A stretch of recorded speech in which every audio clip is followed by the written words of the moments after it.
Hey, welcome back to the Faith and Focus podcast. I'm your host, Gabriel Schreiner, here with another fellow friend from the OKAG district of the Assemblies of God. I have a brother in Christ who's doing youth ministry right alongside me here in the Oklahoma City Metro. And my guest today is none other than Jamey Dolby. He's the youth pastor at Capitol Hill here in the OKC Metro. He's been doing ministry for many years. How many years? A long time, bro. Really? Like I should probably have the title Gramps by now. I don't know why nobody's not calling me Gramps yet. Yeah, that's crazy. But yeah, Jamey's been doing ministry for a very long time in different fashions, youth ministry. One thing that's really cool is the Teen Challenge aspect of his ministry, which I'm excited to get into. And so I'm excited for you guys to hear his story. I know it's going to be an incredible one for you guys to listen to. So Jamey, would you give us just a little bit of intro of who you are, what you're doing right now, what's the family scene look like, all that kind of stuff, and we'll get into it. Well, born and raised in a small little town in southeast Michigan called Detroit. Kind of learned and cut my teeth there. That's small. That's crazy. And came out to Oklahoma for leadership school and training in 2003, and was here for 4 years. Fell in love with my beautiful wife, and then we moved back to the Detroit area, and we were youth pastors there for about 3 years, just over 3 years. Okay. And started there in 2007, and then felt the Lord pulling us back to Oklahoma. And so in 2010, we moved back and worked with Teen Challenge. We were with the adolescent programs of Adult and Teen Challenge for about 8 years, and then a little over a year with the adult programs. And just felt like a call, just youth, you know what I mean? And so we got back into it and went back into youth ministry. It seemed like it was some of the most happiest times for us, that we just really enjoyed church ministry. Love it. And not that, we still love, Teen Challenge. My wife and I will both say, we'll talk about it like we, as in Teen Challenge. It's not just Teen Challenge. It's like, no, it's like we take ownership of that. Yeah, you find identity in it. Yeah, it's in our DNA. Yeah, it always will be. I feel like if you can hang out with Teen Challenge and stay there for at least 6 months, it's in your DNA. 6 months. Yeah, it's in your DNA. Well, that's still a big commitment. 6 months to a Teen Challenge. That's crazy. Because it's not for the easy. They don't call it teen easy. It's Teen Challenge. Teen Challenge. Okay. So it's not an easy ministry to be to be a part of. Yeah. Because there's always this spiritual battle, with the adolescent programs. They don't want to be there. And with the adult programs, they're choosing the lesser of two evils. Yeah. So jail or Teen Challenge, it's like, probably. are you mom ordered or court ordered? And that was kind of always the saying. It's like, mama telling you to be here, or is the judge telling you to be here? Okay. And that it's different dynamic, but still the same, same passion, the same pulse, the same heartbeat. It's restoration. Absolutely. How do we bring healing to the individual and to the family? And so it was great. And but just went back into youth ministry. We've been there at Capitol Hill for over 4 years now. Right on, loving it, and just enjoy the next gen, being able to help serve the the local church and all that they do, and disciple and help a hurting generation, because this is another generation that is seeking and looking, absolutely, and hurting. And it just seems like as each generation goes, it's getting a little tougher and a little darker for them, and they're having to experience more and more, and then they get less and less of things. So especially with technology, but that could be a whole other podcast. Yeah, that literally, it definitely could be. Very cool. So married for how long? 18 years. Over 18 years. It'll be 19 years in March, so I guess we're getting past are we right around the 6 month mark, where it's like, oh, now you can start saying. Yeah, you can kind of start saying the 19 it'll be this and this. Yeah, so, for sure. That's cool. And you have one child. Yeah, one daughter, Hannah. She's 15, and that's been 15? Yeah, that's been interesting.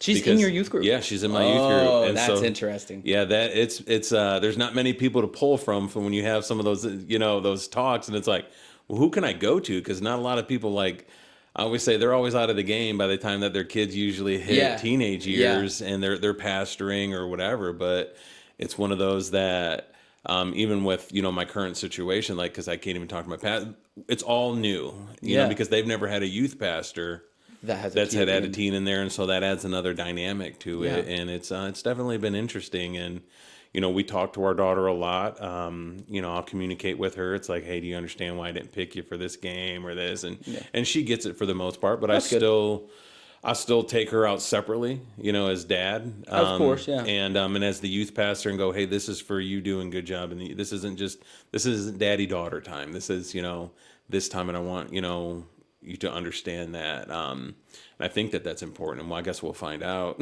Yeah, for sure. No, I think it is. I think that'll speak volumes to her later in life, where you were able to separate that. Mm-hmm. And so that's really cool. Okay, so that's a lot of intro information. So we're gonna get into a little bit of the testimony that you have and kind of start that journey. And so, born in the small little town of Detroit, Michigan. Yeah. Detroit. Yeah.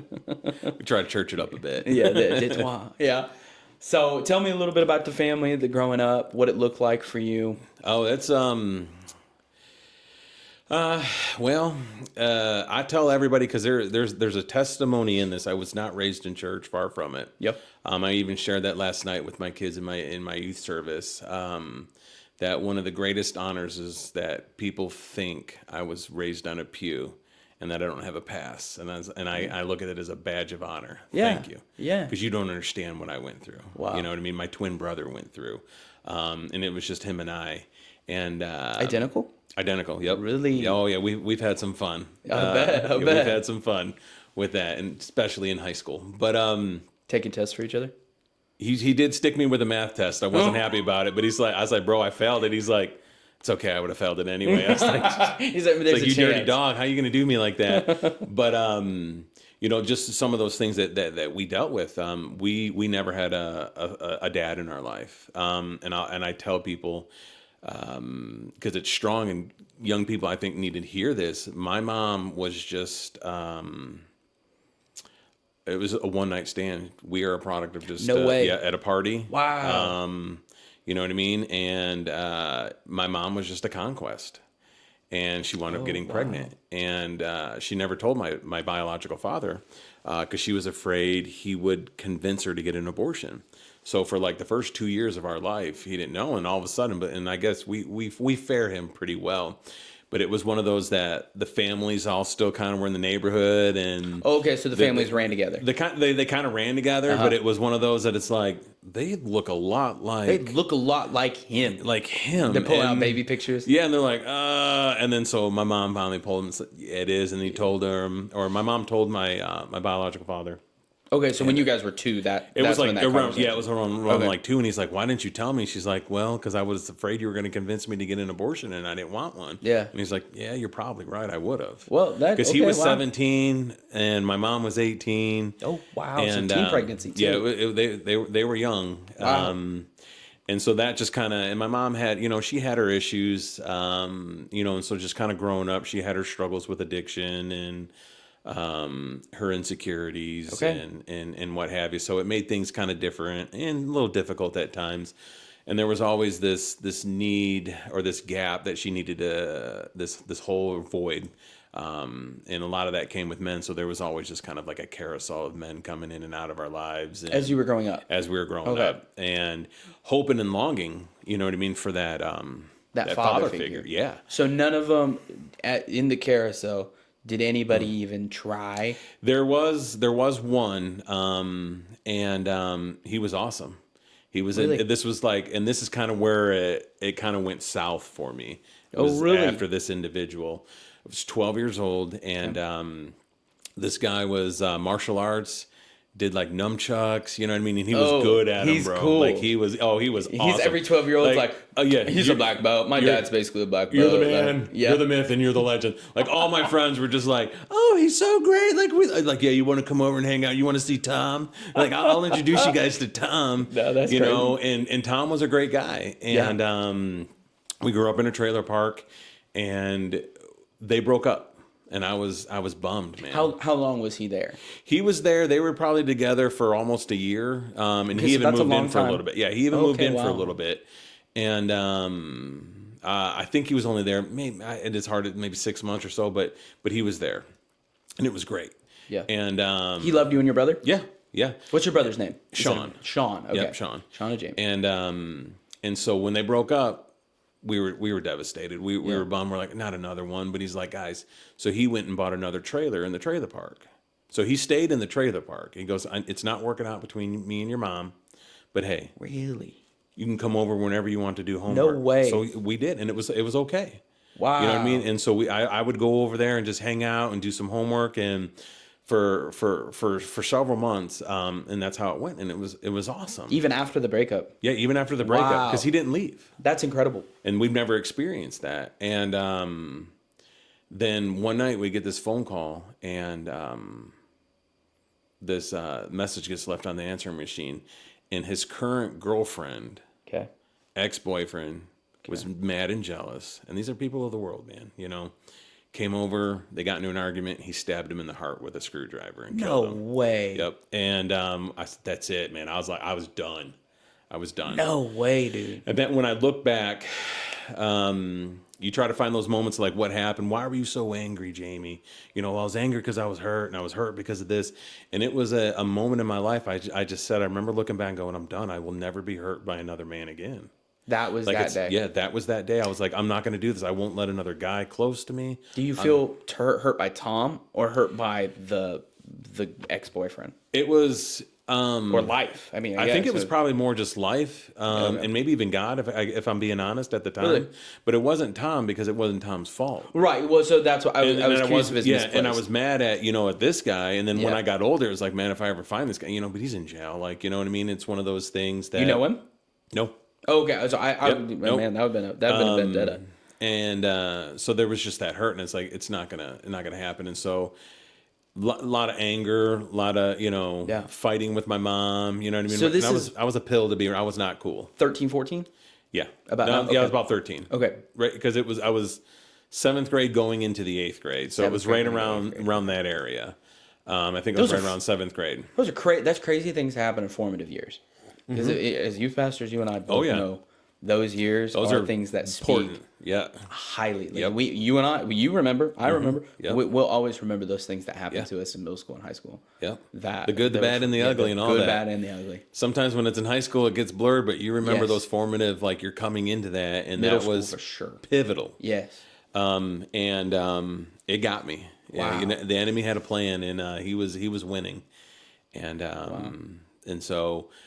Looking at that's where some of that a lot of that anger came from, and then kind of fast forward a little bit. This church that was there, I'd call it my home church. They used to bus us in. We were part of their bus ministry. Detroit was a big.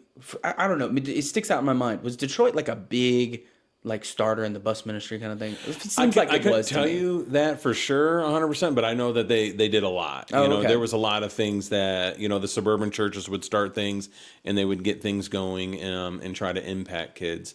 But they would come and they would pick us up in our trailer park, and it started off about the 3rd grade or so. Very cool. And so we would go for a while, not go, come, and all the way from elementary school and even until high school. And then finally... So they'd bus Wednesday morning, Sunday, or Wednesday night, Sunday morning? Yep. Okay. And you'd go either? Yeah, either. Oh, okay. Sometimes we were going a lot, sometimes we weren't, but if you we and ever your brother. wanted, if we ever wanted to go, and several kids, in the trailer park, they'd come get us. And so I tell everybody I'm a product of a bus ministry. That's it's cool. near and dear to my heart. Dude. Oh, I love it. That's awesome. I call them, and it may not be bussed in, but I always call them the bus kids, but it could be coming from the apartment. You know what I mean? It's that neighborhood kid if you're in a situation like they don't know church. They haven't been their family discipled. Doesn't go. They don't know. And it's like, oh man, that's a bus kid. I love them bus kids. That's cool. Because I see myself in them. I see my brother. It's like, hey man, if that church wouldn't have taken the time and the effort and the resources, it took about 11 years for those seeds to grow and to flourish. But I mean, if they weren't there, I wouldn't be where I'm at today. That's crazy. That's know what I'm saying? And so I look at them, and every chance that I get, I thank them, I hug them. I even got to talk to one of the bus drivers one time. We're in Indianapolis, Indiana. And I said, I know you. I said, you're Brother Flores, aren't you? And he's like, yeah, who are you? And I was like, hey, you may not remember me, but I have a twin brother, Sean. I'm Jamey. And you used to come to my trailer park. He goes, you were one of the twins that we used to come and pick up all the time. I was like, yeah. I go, man, I just want to thank you Yeah. for your service, for your heart, and coming to get us faithfully. And he's almost like on the verge of tears. He goes, man, I always wondered if that was ever worth it. And I said, Wow. brother, it was, man. And I got to tell him like what I was doing and all that. And he was like, and it was one of those powerful moments that you're just like, thank you, Lord, for just obedience. Yeah. You know what I'm saying? And staying committed to the call. And I'll try to, again, those are testimonies and stories that I'll share with a lot of people, but in any chance that I can. But then I was about 19, Can we just, I want to, before we get too much further, I have a few things that I would like to ask. Because we went from, your mom's story. Sorry. No, it's okay. There's a lot it's in okay. there. We can speed. A lot of people want to speed through it, but I am curious. I have a few things that what was your mom doing while you guys were growing up? Kind of like in that birth to 12. Nothing. We were I guess you can say welfare kids. Like my mom was on welfare. The state took care of us. The government took care of us. You're doing food stamps. Yeah, food stamps. And that was back in the 80s. In the 90s where, the government kind of paid for a lot of stuff. It wasn't just food stamps. It was like, oh, you need money for housing. Here you go. Okay. And pay your electric bill. And, they basically took care of it. They took the dad out and said, we'll be the dad. Yeah, and it was one of the worst things that we've done in America was the government stepping in and going, we'll take care of it. We'll be your daddy. No. Yeah, please don't. Yeah. But that's how that was. And she didn't start working until I think we were in high school. And then, wow. Yeah. So she was just a stay-at-home mom, living off what the government gave her, and she's doing. Okay, so mentioning your brother Sean, when you guys were growing up, the carousel of guys in and out of your house, forever, however long they stayed. What was the relationship between you and your brother? It was good. That was my ace. We fought. Oh, of course. And we're twins. I mean, it was you roll the dice of who was going to win, but but I was kind of the more the mean twin, I guess you can say. Oh yeah, growing up, I was the mean twin because I would instigate him and poke him until you get to fighting me. It's like, come on, man, you're a chump, or you're this, and that, and just goad him. Oh man, I was relentless. Yeah. I was a jerk. I was a hurt person who hurt people. Yeah, like I was that definition. Okay, and but despite that, I mean. He was, you'd call it the ride or die. Like that was my ace. That's my best friend. Still is, I'm assuming. Oh yeah. Like, and there's like, my wife is my, honey, if you're listening, you are my best friend. But everybody knows that he is the close number two. Yeah, absolutely. But when you're twins, I mean, you're either tight or you're not. And my brother and I are tight. Yeah. Absolutely. So we were very close in that situation. Did you guys ever have conversations that you would remember growing up about like, the things that you were missing, like that void that you brought up, like between those formative years? A couple of times, like we know that there was a lot of hurt and a lot of pain. There was a season my mom was she was married. We had a stepdad, but it wasn't a very good situation. Yeah, he was mentally and physically abusive. One of those things that it just wasn't really said out there, but we lived it and we experienced it. Not a lot of family knew. And again, but still, even at that time, that wasn't like in the fourth grade or like fifth and sixth grade. They were married. So that's when Tom looks a lot better. Yeah, Tom came right after that. Yeah, he so looks a lot better. He won far after that. Yeah, and so it was just a bad situation. Okay. And looking at that, we're like, yeah, it was tough. The things that it did bring us even more closer together. Always, yeah. The only people you could count on, was your mom and your brother. Yeah, well, in some sense, it's just my brother. Yeah, well, my mom allowed some things. It's still my mom and I love her, but it was like you're allowing these things to happen. You know what I mean? And that wasn't cool. I mean, when you're fifth grade and you're planning on running away to woods, you know what I mean, behind your grandparents' house, you're like. It's a little different. Like, no, we're not trying to figure out this. No, we're just trying to get away. Yeah. And it was difficult and it was sad because I remember when they divorced and they split up, my mom was just devastated, and we were happy. Really? But we were sad for her because she was so sad. But it was like, I see what you're saying. we're like, oh, praise the Lord. Yeah, he's terrible. Because it was just that bad of a situation. So you mentioned your grandparents. They were around the area too? Yeah, my grandma was. I'm assuming your mom. Yeah, it's on my mom's side because Yeah. we didn't talk to my dad's side of the family. Okay.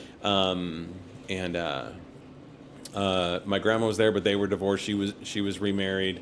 But she would come and we would stay the weekends with her like every weekend.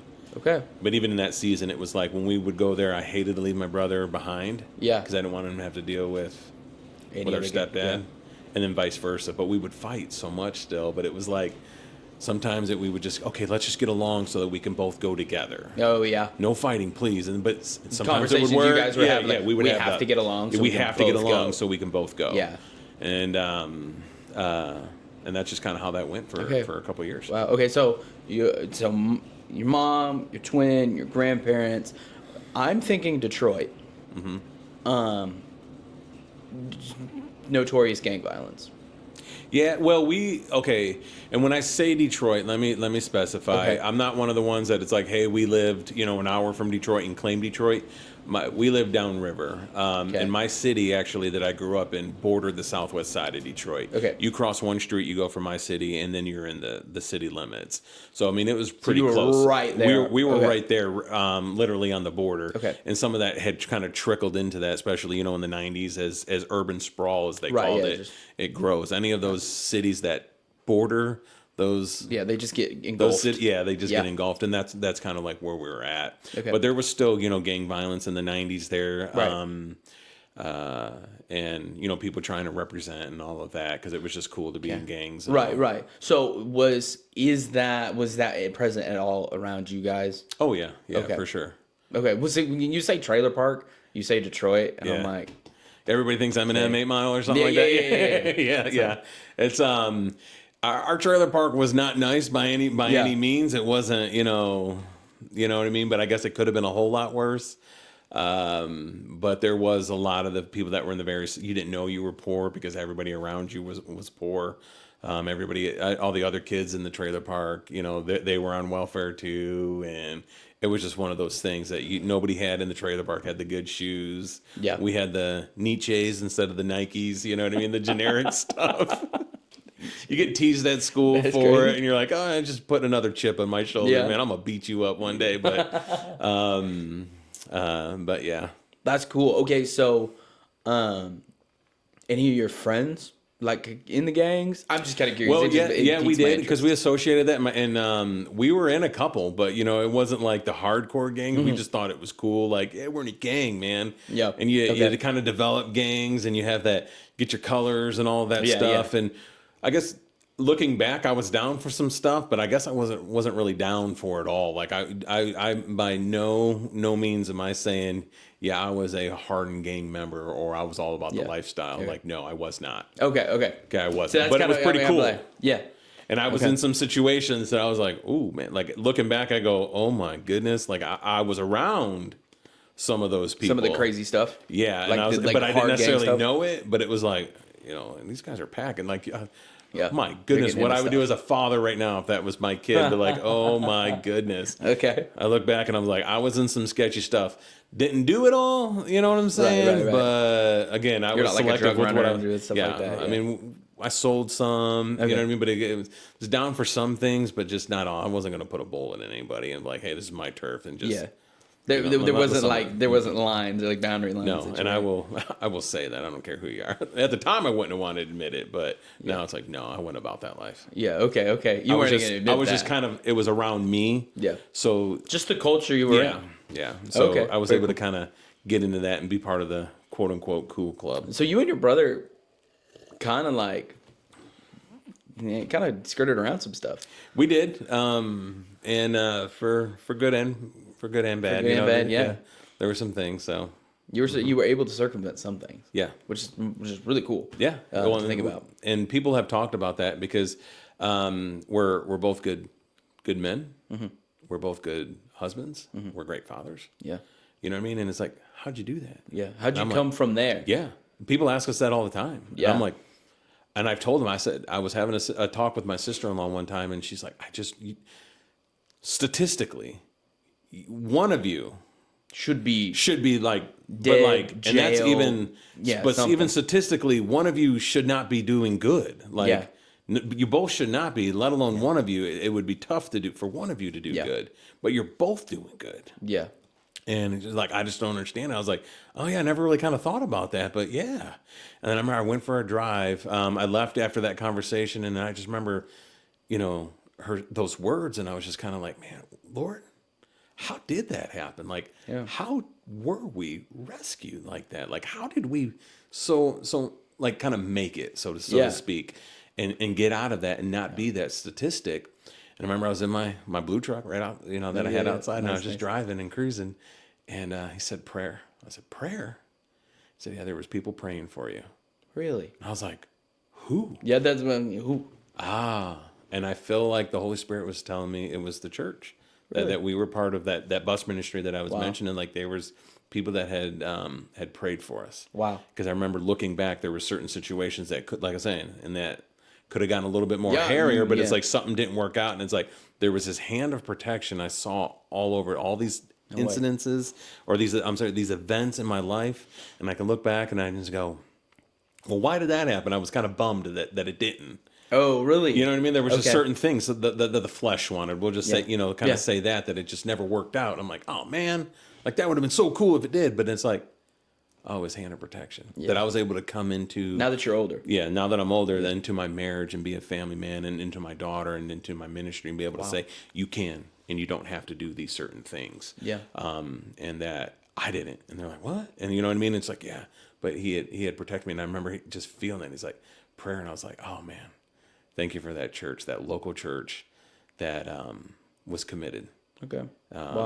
To helping two little Mexican kids from the trailer park and picking them up. There you go. They're a blessing. It keeps me going. So I remember that, and it motivates me. Yeah, absolutely. I definitely imagine that it would. Was growing up, so we're still talking about like those formative years. Were there things that like you kind of, because you're not a Christian yet, I'm assuming. No, not no. Yeah, kind of in the middle school. Yeah, I didn't get saved till I was 19. Okay, so 19. So we'll continue to get to that. So the idea for me is, are there things that you're dealing with that you're like, I really just need these to stop? Not necessarily, maybe more personal, less of like the revolving door of dads or guys in your mom's life. Are there habits that you are partaking in that you're like, nah, these are not it? No, because I didn't know. Okay. Because it was just part of life. Okay. You know what I mean? That was my culture. That's what I grew up in. We stole my mom's weed. Oh, for real? Yeah. Okay. We took her beers. Okay. We took her cigarettes. And we got busted one time, but it was like, and I remember she said something, she's like, Jamey and Sean, I don't want you doing these things. She came with the pamphlet. She was like the pamphlet queen. Like it was like eggs in the frying pan. I was like, oh, mom. Like, and it was like when she came to have the talk with us, she had a pamphlet. We're like, please stop. She mentioned something. And I was like, we're done. We're done. We're done. And we already know more than we'd like to. Yeah, we're in public school, man. Yeah. You know what I mean? And you learn a lot. But we just knew, like, you're being hypocritical. Yeah. And we're you not shouldn't going do to, this. I didn't take it seriously. Yeah. So, when I started smoking at 14, it was like, no, I'm still going to smoke. Okay.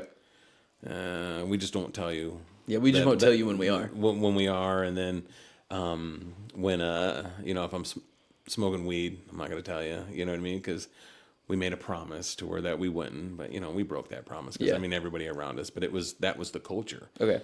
And even one time, because I've got tattoos and my ears were pierced. This is fast forward. Yeah. I hate to go. I don't want to go. No, you're good. But it does bring it back. But my pastor's trying to take a shot at me, and he's like, "Oh, these young Christians and their their rebellion, going out and getting tattoos and piercings." And I was like, I knew he was taking a shot at me. Yeah. And he was a smart guy, and I could rarely one up him. But I said, you know what, Pastor? I said, I think you're right. I think there's a lot of rebellion in that. I said, but what is it when your mom has more tattoos than you do, and she's actually the one that pierced your ears? Is that rebellion, or is that just maybe your environment? And he went, family bonding. He goes, good point. So I want to pull a side note real fast. one of our buddies, Adam Hathaway, Crossroads Church, right down the road. Love from him, Adam. If you're listening, love you, bro. Yeah, there you go. Shout out Adam. He is covered in tattoos. Yeah. He looks like a bass player for a metal band. Yeah, absolutely. Absolutely. Love you again, bro. No judgment, dude. Yeah. Well, he told me, because I asked him, like at the very end of the episode, I was like, so what, like tattoos, like how many you got? He's like, I don't even know, dude. Yeah, he doesn't. He's got. Well, it's a really cool part of his story, and just the way that he was brought up, and the cult. You're talking about this cultural thing, and he's just like, dude, it's just. Because I asked him, and he's like, I don't get tattoos anymore. Ever since coming to Christ. And he was like, yeah, it's a rebellion thing. But it's also a cultural thing. It's a cultural thing to do that. Yeah. You know, and he actually had like, I asked him, I was like, is it a sin to get a tattoo? And he's like, bro, if you want to go legalistically, sure. But like, what's your heart? And he really challenged me. I was like, man, that's kind of cool, dude. It's like somebody that's literally covered. Like, I mean, he says his best friends are like, they'd make him look naked. Like, they're all covered. And I can't imagine. Really? His best friends have more than him? Yeah, that's what he says. He's got, if y'all could see him, he's got quite a bit. He's quite one. But that's where that it all kind of, we didn't know. Yeah. I didn't know that was wrong because that was my environment. That's who my aunts and all, my mom's cousins and all of that. That the people that we associated with and were around, like that's what it was. Yeah. You just did that. So we didn't know it was wrong. We didn't know it was bad. Even, we heard the truth going to the church, but it was the application at home. Yeah. That it was like my mom saying, I don't want you to do this, but it's like, but you're doing it. And like, it's all good. So the church is telling you, because you're in this bus ministry, you're going occasionally. Does your mom ever go? No. Okay. Nope. So you guys are going to church. You're hearing an alternate lifestyle. Yeah. But then you come back home, and it's like, well, this is my environment. This is what I'm doing. So like, what time were you starting to smoke weed? 14. 14. Yeah, I was young. Okay. Started smoking it at 14, and then started selling it, I think, right around 15 or 16. Oh, wow. Okay. I lost some money. My grandma gave me some money to get my mom something, and I spent it. Wow. And so I had to, like, turn around. I had to go. She kept asking about it. She's like, hey, did you ever? I was like, oh, yeah, I got to get that. So it just was like, that's crazy. I never sold it before, but it was like, I need to sell something to try to get this money. And it was so easy. Yeah. And it was like, really? Oh, yeah. It was easy. Like, and I got it so fast, and it was like, huh. And then that's when, it was like, oh, but I never got into the, I was just low key. I didn't want to get in trouble. Yeah. I didn't want my mom to find out because then I know that would have been a situation. Another pamphlet. Another pamphlet. Yeah. Jay. But again, it was just one of those things that it was like that was it. And so even as kids, we didn't really understand the gospel so much because it was just such a different lifestyle that you hear it. And this church was great, man. I love this church. This church was so caring. My first staff position was at this church. Oh, at the church that you were getting buzzed to. They were so happy and proud. Like it was like the prodigal. I bet they were like, but it had its blessings and its curses too, because it's just like, oh, little G. My old Sunday school teachers, I'm the youth pastor, and they're pinching my cheeks. I'm like, no, I'm a grown man. No. That's funny. And then, but I see where it came. It was a little bit of a struggle there. But it was like, but I see that it came from love because their hearts were just exploding with just joy and all that of where I came from and the man that I was and the minister that I was. Wow. To the day. And so it was awesome. But yeah. Very cool. We didn't know. Okay, that's awesome. Okay, so did you mentioned drinking? When did that start? That was a little later on. That was probably around 17, 18, kind of. It was like, oh, you know what I mean? Like, this is nice. And that became, the addiction of choice. It was just, I would rather do that. It was a little easier, not... Than the drugs? Yeah, than the smoking. And that was 17? Yeah, that was about 17, 18. They used, so senior year, junior year, somewhere around there. Okay, very interesting. Okay, so just kind of as a single mom, twin... A lot of dads in the house struggled with do as I say, not as I do. Yeah. Drugs, drinking. Yeah. When did the tattoos hit?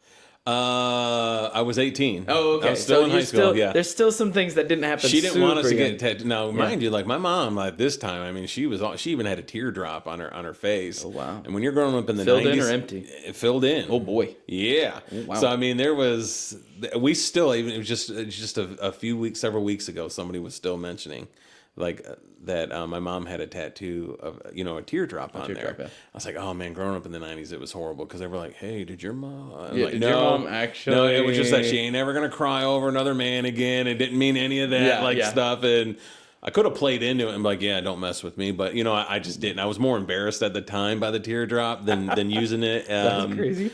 To develop more street cred. Yeah. But it was just one of those. But at that time, she didn't want us to get them because she thought we were gonna, because our friends were getting skulls and just things, drugs and all that. I would say a silly tattoo, Okay. I mean, not appropriate. Yeah. An inappropriate tattoo. Yeah. But my first one was I got an archangel. Oh, really? Yeah, and then so she's like, "Oh, that ain't so bad," and Yeah, so that's it was actually like, kinda cool. "Oh, okay." And my next one was a cross. And the funny thing was, Gabe, is like when I got these, I did not have the Lord at all. Yeah, it's the religious And- symbols that you and you but weren't that was into. it. And I always told myself, because we were brought up Catholic, but we weren't even like Easter Catholics or anything like that. We were just we didn't go to mass, we didn't go to Cultural church. Yeah, it was Catholicism. And but when I was getting these tattoos. Mm-hmm. I got them and I said, well, if I ever get and become at this time, okay, if I become a priest or something, again, didn't have Jesus, but it was like, I don't want to be embarrassed. And so I got these, I guess you could say, religious tattoos that were kind of a little honoring because I didn't know. Looking back, it's the Holy Spirit. And it was like, hey, what I mean? I got you. Like, you're not going to get anything done. Like, he was still his hand. That's crazy, dude. And it was just like that belief system is like, I don't want to be embarrassed by these. And so I'm going to get these tattoos based on this. And then that's where, really it just kind of started.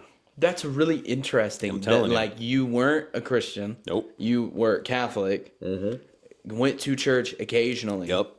But you're getting a tattoo, making it a permanent decision. And Yep. your first, your thought is, well, I don't really want to regret this if I become a priest. Yep. That's crazy. Praise the Lord, Almost man. like there was the Holy Spirit's yeah. awesome, man. And that's why I look back and go, yeah, it is. It's nuts. That's like the I was Lord. I didn't know that the hand. Now again, like when in high school, my brother was more of the because he's not a pastor, I am. Yeah. And I used to make fun of him for going to the Christian clubs because he would go to the Christian clubs, and I'm Oh, like, really? "Oh, you going to your little Jesus club, buddy?" And then you fight, instigator. Yeah, because I was a punk. Yeah. Okay. And I would do that to him like all the time. He'd go there, and I would just tease him. Yeah. Get your little Jesus today. Did you guys talk about Jesus? And So it's the one with the archangel tattoo and the cross. So the Lord's got a funny sense of humor. Just saying. So be that's careful, crazy. folks out there who's listening. That's funny. So your brother had more of an openness to the gospel. Yeah. Okay. Yeah, he did. Oh, by far. So I'm gonna take this back to you had a real rough encounter with after Tom. Yeah. After Tom, was it the same for him? Or was that a little just more like he more internalized things, so it was a little different. I was the dramatic one, Yeah. so I expressed myself more. He struggled, okay, but even at 45 years old, like he's still internalized. He's not, he's more chill. Like we have the same personality, we like the same things. Yeah. It's just we go about it differently. yeah, you're external processor. He's Yeah. an internal processor. Yep. Okay, And so sometimes he'll bottle it up. yeah. And I'm just right there in your face. And when it gets growing up, man, ooh, when it got bottled up and that cap came off, man, like You just had to he be made like, me one nervous thing. sometimes. Yeah, he saved my life so many times because he would I'd go on and I'd get mad and I'd want to go after somebody. Like, Yeah. Jamey, no, and he was the only one that could talk me off the ledge. Oh, really? He's the only one that I would listen to. Wow, It's my ace, Makes sense, man. yeah. And he could, oh no, you got him. Look at, they're walking away. You punked them. You know what I mean? I'm like, yeah. And I'd be like, you know what I'm saying? Yeah. I didn't I, brother? I did it. And nobody else could, man. Nobody else could get to me like my brother could. yeah. And but I'm gonna tell you, and I enjoy that too because I like people being afraid of me. Yeah. And I'll take a baseball bat to you if I have to. Wow. Like Okay. I just didn't care. It Yeah. got to that point. Wow. The pain and the hurt and the pride and all that just got to that point. But I'll tell you this: like if my brother that top blew, Forget it. no, I mean You're he not scared talking me. him off the list. He scared me, dude, That's because crazy. he would just, and I'm like, man, You're okay, just- brother. you're Homer Brother, Simpson. they're walking away, and he'd be like, I don't care, let's go get them. I'm like, okay, let's do it. No, but it would like and sometimes that's that personality. You know, that those people that are like that do that. But yeah, he was the calm one. It did affect him, but he went around it or about it differently. Not as outwardly. Yeah, not as outwardly. Inwardly. So you guys are kind of mentioning, I'm kicking up on the idea you carried a lot of anger. Oh yeah. Yeah. Okay. Tons of it. Okay. And bitterness. Yeah. Oh yeah. A lot of bitterness Heart towards issues. mom. Everything. Everybody. Anything and everybody, everyone, everything. I blamed, my biological father for everything. Yeah. And it wasn't until just a few years ago that I realized that the Lord had said, you're putting a lot of stuff on a 17-year-old kid. Ooh, I was like, oh, wait, what? that's true. I was like, oh, He I was didn't only realize 17. that. Wow. 17. That's a I was like, reality he goes, check. you talk to 17-year-olds every day. And I was like, what would you, and I was like, oh, would you give them some grace? And I was like, oh, you can stop now. All right, maybe I need to go switch to my podcast now. yeah, Prayer time's that's over. crazy. But it was just one of those things that's like, Yeah. oh, man. And it's just the realization of that. And it was Wow. like, oh, yeah. So, Yeah, my mom was a teen pregnancy, and pregnant at 17, had my brother at 18. Him and I are 11 years apart. Okay. My nephew is closer in age to me than my brother is. Oh, okay. And so, like, talking to my mom about the teen pregnancy stuff, I've never had that perspective on it. Yeah. I've all that, like the one you're talking about.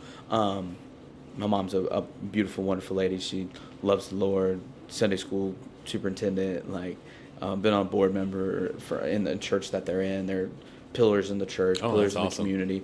Great, but I never really saw her as that, and I don't think I've ever been hard, or I don't think I've been harsh to her, but I don't know if I've ever seen her in that way, like That could be a good thing, 18-year-old, yeah. 17-year-old. How much? Because I mean, that was my immediate thought. Yeah. We're youth pastors. We see them every week. Every week. And we may or may not have had kids that we've had to walk through that with. Yeah, you I know? have.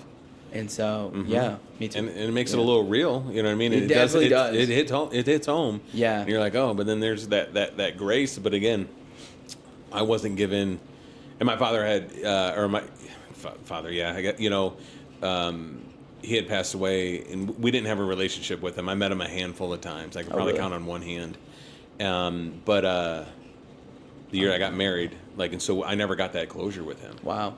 And then the same thing with my stepfather. He had passed away a couple years afterward and never got that closure. Stepfather, the one your mom Yeah, actually the one that married? they were married, and Oh, the okay. abusive one. And it was just like, and it's just kind of funny that when you look at this, and I'll talk about the list with some people, who's on your list that you just want to take care of. Yeah, you want to take care of. And they're like, I said, why is it always men? Why is it always those top 3 people men? That's a fair point. That's a And they fair were like, point. and they're looking, they're like, oh my God. They're like, how do you know? You know what I'm saying? It's because that's hurt, man. And it's like, men, come on, guys, we gotta step up. But again, that could be a whole other podcast. Well, so I am kind of curious, because you said you're putting a lot on a 17-year-old, but my immediate thought was you're putting a lot on a dad. Yeah. And as culture, and you grew up in it, single mom, Detroit, trailer park, around other kids that are probably in the same situation you are. Yeah. You and I, Most you're of even them were. saying, So you're saying the government stepping in as your mom's dad, or your mom's husband or whatever, being your dad, it caused a lot of problems. And it still does. Fatherless is one of the biggest issues. Yeah, it's the number one issue. Yeah. And so you I can just maybe think it's convince me of something else, but I still stand on the last probably 20 years. I've been saying, the lack of the dad. But I do think it's interesting that you actually you're almost backing it up a little bit. Like, a lot of this happened because my dad wasn't in the home, and rightfully so. But maybe, fact is, he was 17. Yeah. Probably scared out of his mind, or just didn't care. He didn't know. He didn't know for the first little bit and didn't care. And then when, time goes by, you're like, well, how do I make this right? And then there was still even some bitterness because he wound up getting married and had a daughter. It was was there there for for the their kid. her, Yeah. you know what I mean? But then it was like, and at his funeral, it was like, oh, you know, you hear of how Joe would find you and call you and talk to you, and then you got my brother and I just sitting there You're going, just like, what? Never talked, never met that guy.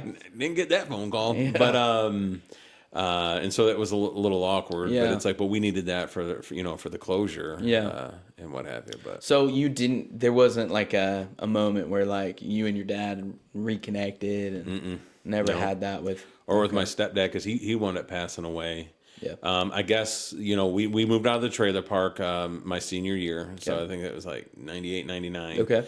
My mom got a house. She started working Great. and got a house. Okay. And I guess he had come by the trailer park, you know, to reconcile. He was dying. I think he had hepatitis or something like that. Oh, man. And come by to reconcile. But we weren't there. The trailer had gotten torn down because, I mean, it was... Nothing, huh? It was bad. Yeah. You know what I mean? It was one of those. It's like, yeah, it needed to be torn down. And that was that. And then so he wound up passing away. And so the two people that I had carried the most hurt, you know, I wasn't able to get that closure and that reconciliation. And so it was one of those things that it was like, well, Lord, you know, I wish I could have. Yeah. It's an important, you know what I mean? Because then it wasn't even, I mean, we're all learning. We're all still disciples. And Right. it's still a process. But even when it came to my anger, like how we want people to come and apologize the way we want to. Yeah. I was listening to a podcast on I-44 in Oklahoma, right there on the turnpike, coming back from Bartlesville to Oklahoma City. Okay. And I'm listening to one of my favorite podcasts, and he says that. I was like, "What? Yeah, we want them groveling, we want them crawling on their hands and knees, but it's not for them. It's for you." And you're like, Yeah. "Oh my goodness!" And it was then, you know, that the Holy Spirit just kind of kept ministering to me and saying, "Hey, I'm letting go with some of these things, and it's, you know, yeah, hey, what are you going to do about it now in the future?" Like when you have those opportunities, and there's all that hatred and that bitterness. So that was like the thing that that I struggled with. It was like, in, you know, holding on to that, and that became my identity. Wow. Was the anger and the bitterness. And it was like, and I remember I had a director at Teen Challenge was talking to me about, you know, struggles. And what are we allowed to talk about on like this? Like how, like, is it PG-13? Okay. So yeah, I will say there are some very adult themes that always come up here. Okay, and so I was in their office and we're talking, and she asked me, "Do you struggle with pornography?" And I said, "I wish." And they were like, she's like, "What?" And I was like, "Yeah, that's accountability. Put some software on there." I said, "But what is it when you struggle with bitterness and anger? Yeah. You can't just bring accountability and put some software on there for that." I said, "That's a heart issue." And it was like, man, what do you do about that? Wow. And it was like one of those moments. It's like, okay, I need to keep working on. I got to let go of some anger and some bitterness still. And I've been a youth pastor twice. Yeah. Worked at Teen Challenge. I'm telling all these. I'm a minister. I'm ordained at the time. Yeah. And I'm like, I'm a pastor, and I'm still dealing with anger and bitterness. To this day, or you No, say it's not. At that point, it was okay. and then we kind of prayed and we kind of talked about it. And it's like, I got to let some of this go. I mean, I think that there's always going to be like, that was my, I guess you could say my drug. If I went to Teen Challenge for something, it was because of anger and bitterness. I was just a mean person, hurt people. Like I struggled with some of those other things, but it wasn't a life controlling issue. Okay. Like anger or bitterness was. Okay. And then still in that process, if you've letting that go, and you know, I have people in my life that it's like, hey, I need you to just pray for me. Like, I need a Paul. I need you to just pour into me and just tell me what's up. Right on. That's it. I'm not going to go, you know, I'll go to you with my problems. You don't have to tell me your issues. I just need you to give me the goods, tell me the stuff I need to hear. Yeah. Not what I want to hear. Yeah. And I'm very fortunate to be able to have that. And, you know, and have my accountability partners. And I think we always need that. I've heard that one time. It's like, we always need a Paul, a Peter, and a Timothy in our life. You know what I mean? It's like, true. We need to be pouring into, we need to be poured into, and we need accountability. Yeah. You know, to walk this. I like that. That's good. Have a Paul, Peter, and Timothy in your life. Yep. That's really cool. I like that. At all times. That's good. That's a good word. That's a good philosophy to live by. Okay, so I think we kind of already summed it up, but gonna kind of add the angerness, the bitterness in there, and just the culture that you're in is Would you describe it as destructive, or would you just call it as like, nah, it's just kind of life? As when I was younger growing up? Yeah, when you were growing up. I guess a little bit of both, because I mean it's I don't necessarily believe in generational curses, but I believe in a monkey see, monkey do. Like it's passed on through what you've seen and what you experienced. Okay. Yeah. And so all of that stuff, that lifestyle, it got to the point, and I believe, and I work at it, like it ended with me. Yeah. That quote unquote generational curse stops with me. My daughter will never know that. Yeah. And when she Thank hears God. stories, praise the Lord for that. And she'll hear stories, and my brother will tell my nieces, because they call me Unky for uncle. Okay. And it's so cute. I Unk. love it. And when they get older, it'll probably go to Unk. Yeah, but they'll be like, because they know Unky as the youth pastor. They know Unky as the man of God. You know what I mean? Like they didn't know the past. But my brother and sister-in-law, they remember that guy. They know the old guy. Yeah. And so did they get married prior to like you and your wife? Like have they been together longer? They got married in 2000. I think it's 2001. Sorry guys if you're listening, but they've been married. Yeah, they've been married. So they were 1920. Yeah, 20. Yeah, so because we were 20, so it would have been 2000, and that's when I always say that he abandoned me. He picked that girl over me, you know what I mean? Moved out, and it was all that. It was not a good season, because I was like, I miss my brother, you know what I mean? Because that's all. I shared a womb and a room, you know what I mean? Womb and a room, our whole life, you know what I mean? And so when you leave me for some chick, just kidding. I love my sister-in-law. She's like a sister, but absolutely. That it's tough kind of go through. So they'll tell them stories. Yeah. And I'm like, Unky, Daddy said that. I was like, listen, I'm going to tell you something. And I hate to say this to you, but your father's a liar. I hate to speak ill of your dad, because I love him. I love him like myself, but he's a liar. And they're just like, what? And I was like, and he's like, and I can hear him in the back, you better tell him the truth. You tell him the truth. You know what I mean? And it's one of those as they're getting older now, they're hearing those stories. And then now my daughter, because she's 15. And, how much older are your nieces than your daughter? They're all 3 years apart. So it's like 3 years between my oldest and my daughter, and then 3 years between my daughter and my youngest niece. Oh, okay. So they're all right there. Yeah, they're kind of all nice. like right That's in there. nice. It's a nice little mix. So 12, 15, 18? Yeah. Okay, cool. Yeah. My niece will be 12 here this fall. Awesome. But Hannah, my daughter, like she'll hear some of these stories now. You know what I mean? Because now she's getting older and she's starting to understand a little bit more. She's understanding a little bit, and then like my brother and I'm like, what are you doing talking to my daughter like that? You know what I mean? Like, don't tell her that like that, T. But then there was a certain situation, and she knows that Daddy was a hurt person who hurt people, and was very angry.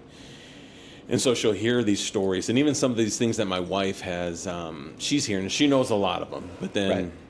She's like, oh my gosh, you did that. And my daughter's like, Daddy. It's like, I didn't have the Lord. I didn't have Jesus yet. Okay. And they're like, oh my gosh. Because my daughter doesn't know that. Yeah. My nieces don't know that. Yeah. They just know Unky and Daddy as the person that they see. The godly man of... The godly man is like, oh, okay, I need to ask a Bible question. Yeah. The badge of honor. And so that's kind of how it was. So, I mean, it did set me up, you know what I mean, to where in that lifestyle, it's like, it was destructive. I guess I just didn't know it was destructive, and it set me up. You know what I mean? Had the Lord not got a hold of me, I am confident I wouldn't be where I'm at right now. Yeah, okay. I do know that. Okay, right on. So I think a good time. You're 19 now. Mm-hmm. Bus ministry, 19. Graduated at 19. Still in school. Graduated at 19. Because I got saved October 27th, 1999. October 27th, 1999. Yep, it's coming up. It is. Yep. Dude, we are 4 days away. Yep, 4 days away. Yeah, that is very cool.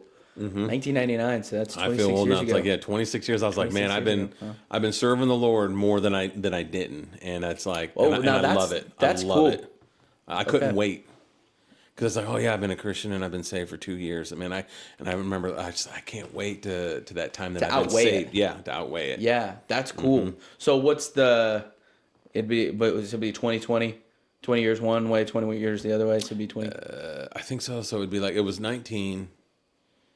So yeah, you do the math. I'll let you figure it out. Or you people at home figure out that math. Very cool. So what did coming to the Lord look like for you? What was that experience like? It was a roller coaster. It was a struggle, and I tell people, it's like, oh yeah, because I wrestled.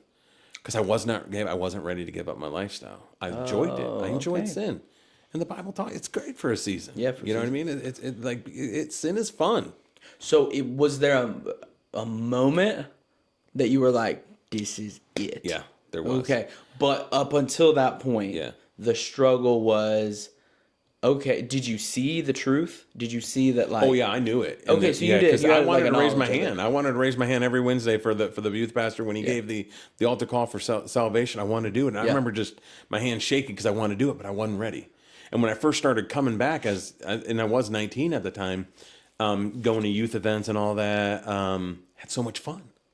I was like, man, I cannot believe I'm having this much fun running around the church, playing manhunt, teenage version of hide and seek, you know what I'm saying? But it was like, and I'm not high or drunk.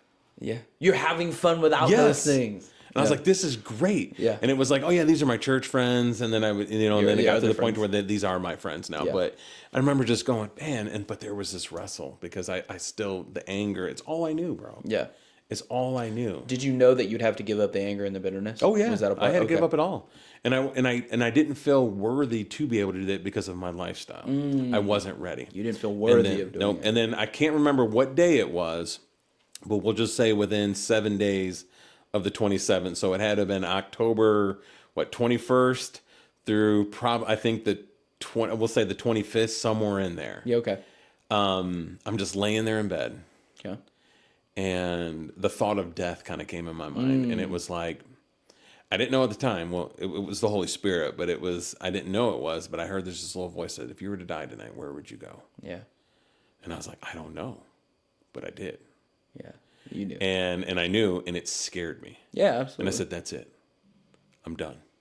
I'm not going to play anymore. Interesting. And I said, Wednesday, I'm going. My hand's up. My hand is up. I'm going to do it Wednesday. Yeah. And Lord, just get me to Wednesday. And I was still even nervous to like, well, what if I die before Wednesday? No, yeah. But I was like, I want to get there, and I want my youth pastor to be there. Okay. And it's going to be great. It's going to be perfect. He's going to be like, oh, my baby boy, you finally did it. And he wasn't there. Oh, really? We had one of the youth leaders preached. Oh, wow. And I was like, I really wanted Pastor Brian there. I said, but I ain't waiting another week. Yeah, we can't do that. I was like, I'm not doing that. I'm not doing it. So I got up, and at that time, if you wanted salvation, you'd go into the game room, and like people would kind of be there, and then you'd kind of separate and go and talk to them. I like that. So I walked in through that door, and there was 2 youth leaders, John and Sue, and then 2 student leaders that were in there. And I walked in through that door, and they were like, whoa. Mouths open, and they're like, is this for real? Are you for real? You're not looking for the bathroom. Like you're not looking, because the bathroom was a coincidence, through that way. But I was like, no, I'm here for prayer. And they're like, awesome. And then so the student leaders kind of were like, hey, we're going to let you guys take this. And then and they wound up leaving. And I stood there and I talked with them for like 20 minutes, asking a couple, and we prayed. That's awesome. Yep. And it's been changed ever since, wow. man. Yeah.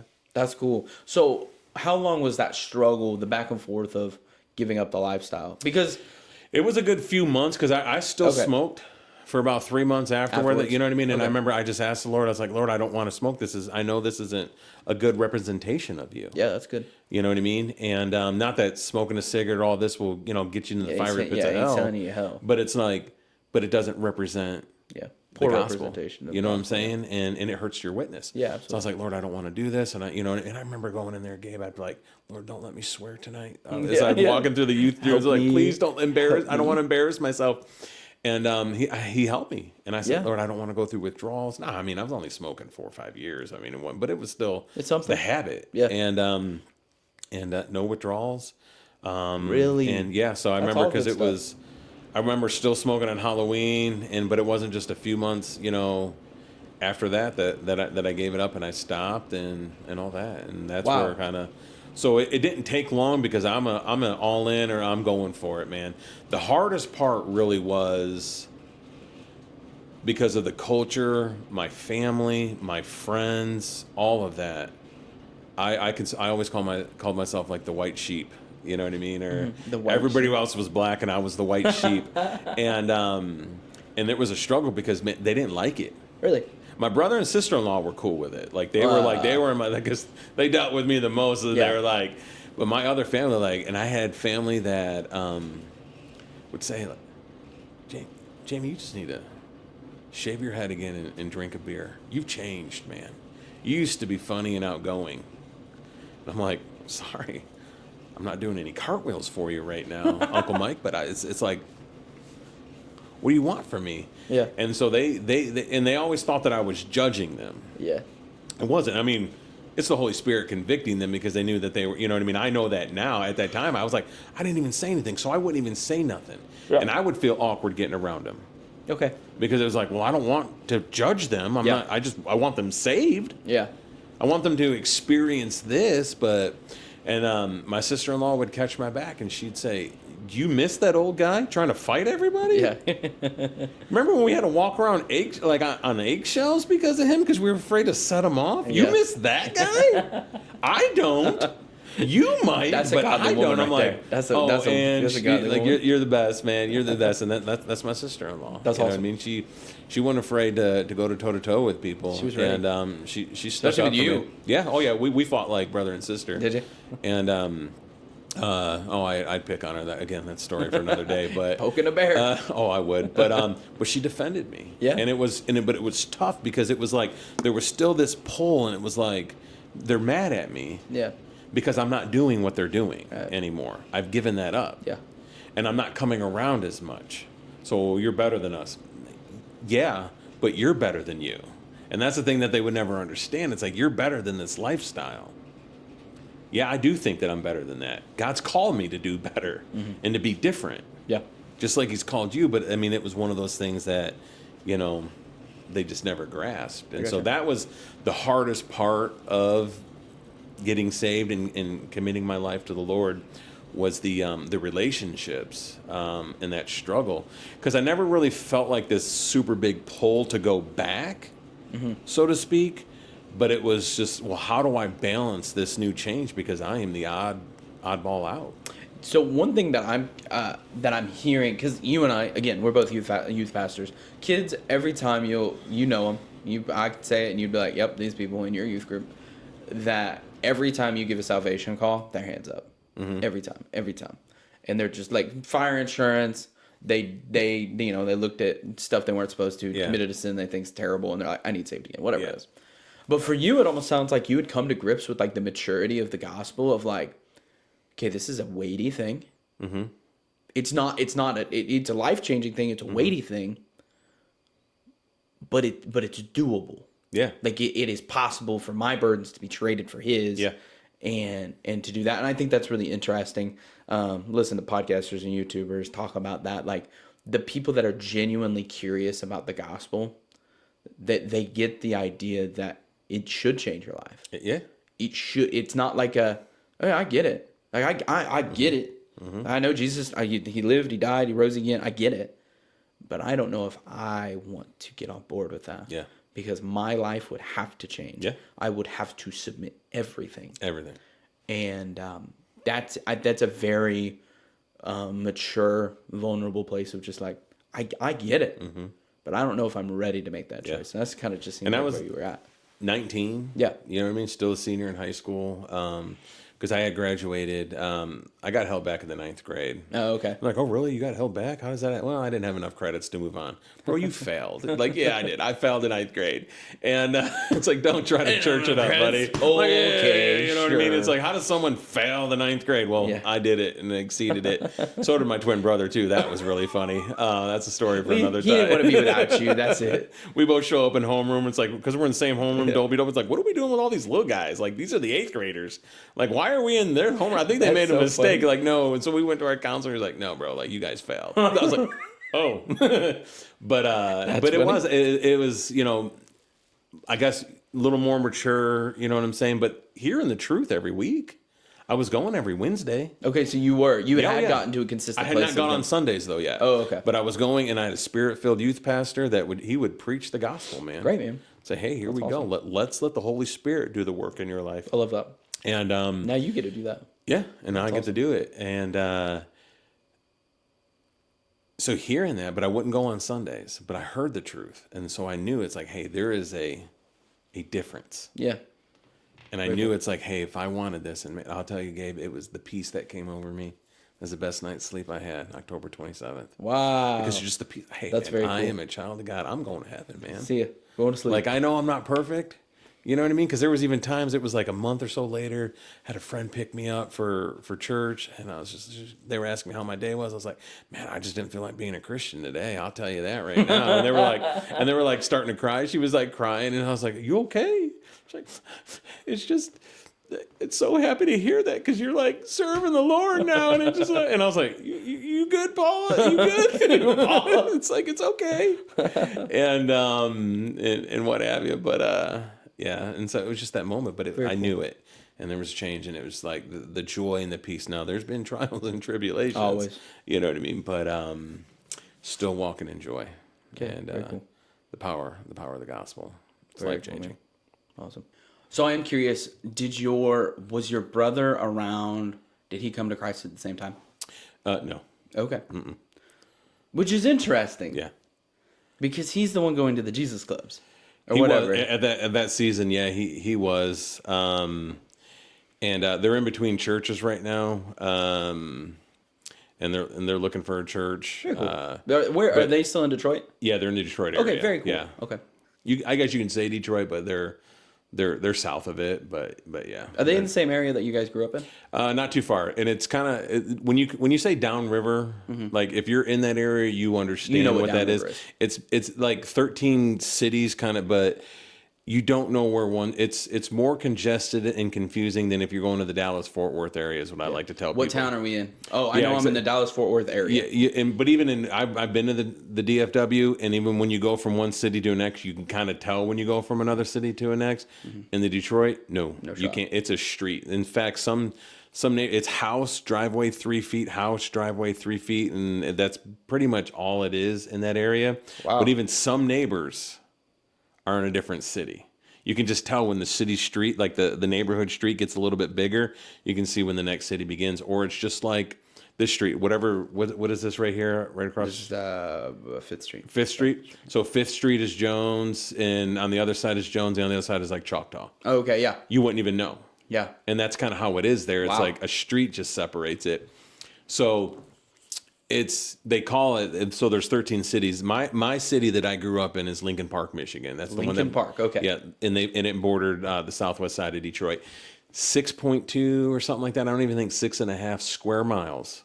And there's like 50,000 people that live in it. Holy smokes. Yeah, we are like if you were to do an aerial map, that's why I say house driveway 3 feet, house driveway 3 feet. It's a grid, and that's how that area is. Wow. So you don't know, and it's like it's very congested. Yeah. Nobody had like. That's like Philly. No. You have a double lot. You were like, man, that's where everybody was playing baseball.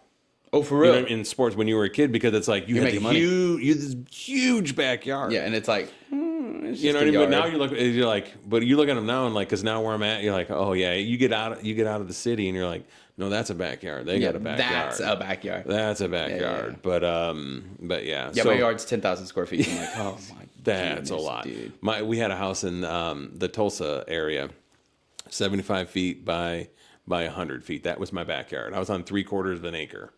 That was almost 3/4, like my whole property. Yeah. And then my house was on that, but it was still kind of a lot staggering. But it was like, man, that was 2-3 houses. Yeah. You're like, why are you wasting space? Yeah, I was on a double lot. Yeah. Technically, when they looked at it, like if you did the survey, I was on a double lot. Yeah. But it was like, man, I'd had every kid at my house. Yeah, like, everybody. It's like, that's a park. Yeah. There's parks Put a swing set up. Yeah, like, this is city park right here. This is city park. There's city parks that weren't even as big as my backyard. So, wow. But yeah, so it was really congested, and so when you're there, like. It's all of that. So nothing is super far. So he is in the downriver area. And Did he ever move? Yeah, from Lincoln Park. Yeah, like he's what you'd call like Brownstown. Okay. I think that's the so name never of the out city. of Michigan like you. Yeah, no. Oh, okay. So he's always been around there. Okay. Yep. Interesting. Okay. So when this is just curiosity. Yeah. When did he come to the faith in the Lord? He's always kind of had that belief, you know what I mean, and just believed in the Lord. And I would say got saved before me. Oh, okay. And was way more sensitive to the Holy Spirit. I mean, there was times that, the Holy Spirit was speaking to him. Oh, really? It's like I always, you know what I mean? I was like, what? He said what? You know what I mean? Interesting. And got into a car accident one time. My sister-in-law was driving. I was with her. We went to go pick up a pizza. And call him and said, hey, man, we got into a car accident, but everything's okay. She just wasn't paying attention, and she rear-ended the person. He's like, oh, that's cool. I was like, oh, you okay? Hey, man. Oh, wow, that's... I was like, he wasn't even, like, shocked or, like, surprised. I was like, oh, okay, well, I get home. I was like, bro, were you not? Like, he's like, Lord told me you got into an accident and you were going to be okay. Everybody was fine. And then I call him. I was like, I'm sorry, what? You know what I mean? I was like, that's really cool. And so he's got some gifts, man. And and he's sensitive to that stuff. That's and awesome. so yeah, but he's they're looking for a church and hoping they find one soon. That's awesome. That's great. That'd be great, man. Cool. Okay, so you're a Christian. Your brother's a Christian now. He gets married at 20. You're still at home. You're living with your mom. Yep. What's life looking like now? It's a little different. Like I kind of started seeing once I got saved. My perspective in life was changing. Okay. And some of those things that my mom always said, even though she was in the world, you know, and said some of these things like you are who you associate with and all these things, it started clicking. It's like, oh yeah, there is that. And even though it was kind of worldly advice, it was still based on, you know, biblical principles. Yeah. And I remember I went to her one day and I said, Ma, I just want to have a talk with you. She's like, yeah. I said, you were right. She's like, about what? Everything. And she was nice, you know what I mean? She was gracious. She's like, well, you know, Jay, you know, listen, you know, sometimes, like I said, she was gracious, but she knew that. It's like, I told you so. Yeah. But she still had, you know, she still lived her life. She didn't go to church. Okay. She always claimed her and God had their own understanding. I've heard that. Yeah, I guess so. It's like, I don't know why he has it for you, but not for me, but okay. But, you know what I mean? It is what it is, Ma. But it was, you know, when I lived with her for like 3 more years, you know, I had to pay rent and utilities. And so this is in the house, 3 years. You're living. Okay, cool. And but it was like I was doing my thing. I was doing college. Nope, I was still kind of searching. Okay. Bouncing jobs. Had a job. No, I had a job. I just knew that there was more, and I just didn't understand so much that I didn't really know the call. Okay. Because I guess that my youth pastor was great, but I can't say that he talked so much about the call, so to speak. Okay. But knowing, and so I began searching, going on long-term mission trips, trying to do something. I just knew that I was supposed to do something for the Lord, just didn't know what it was. And then even after he had left, then there was another youth pastor that came in, and we were like the same age, we were buddies. When I got saved. But we were like kind of like, you know, right there, but it's like, hey, I was helping him out, you know, as one of his youth leaders and all that, and respected him. But he wasn't really kind of sowing and pouring into me. And then just kind of going out there and find out, hey, there is this call, and was able to find this leadership school. Very cool. And then that, you know, in 2003, that's when I moved out. So you found the leadership school in Oklahoma City? It was actually in Tulsa. It's in the Tulsa area. Okay, in Oklahoma. At that time, it was called Master's Commission, and you may be a little bit too young for that, but it was, huh? I am, in fact. I am, in fact. It's like, you know, James River Leadership College. Yeah. It started off as a Master's Commission.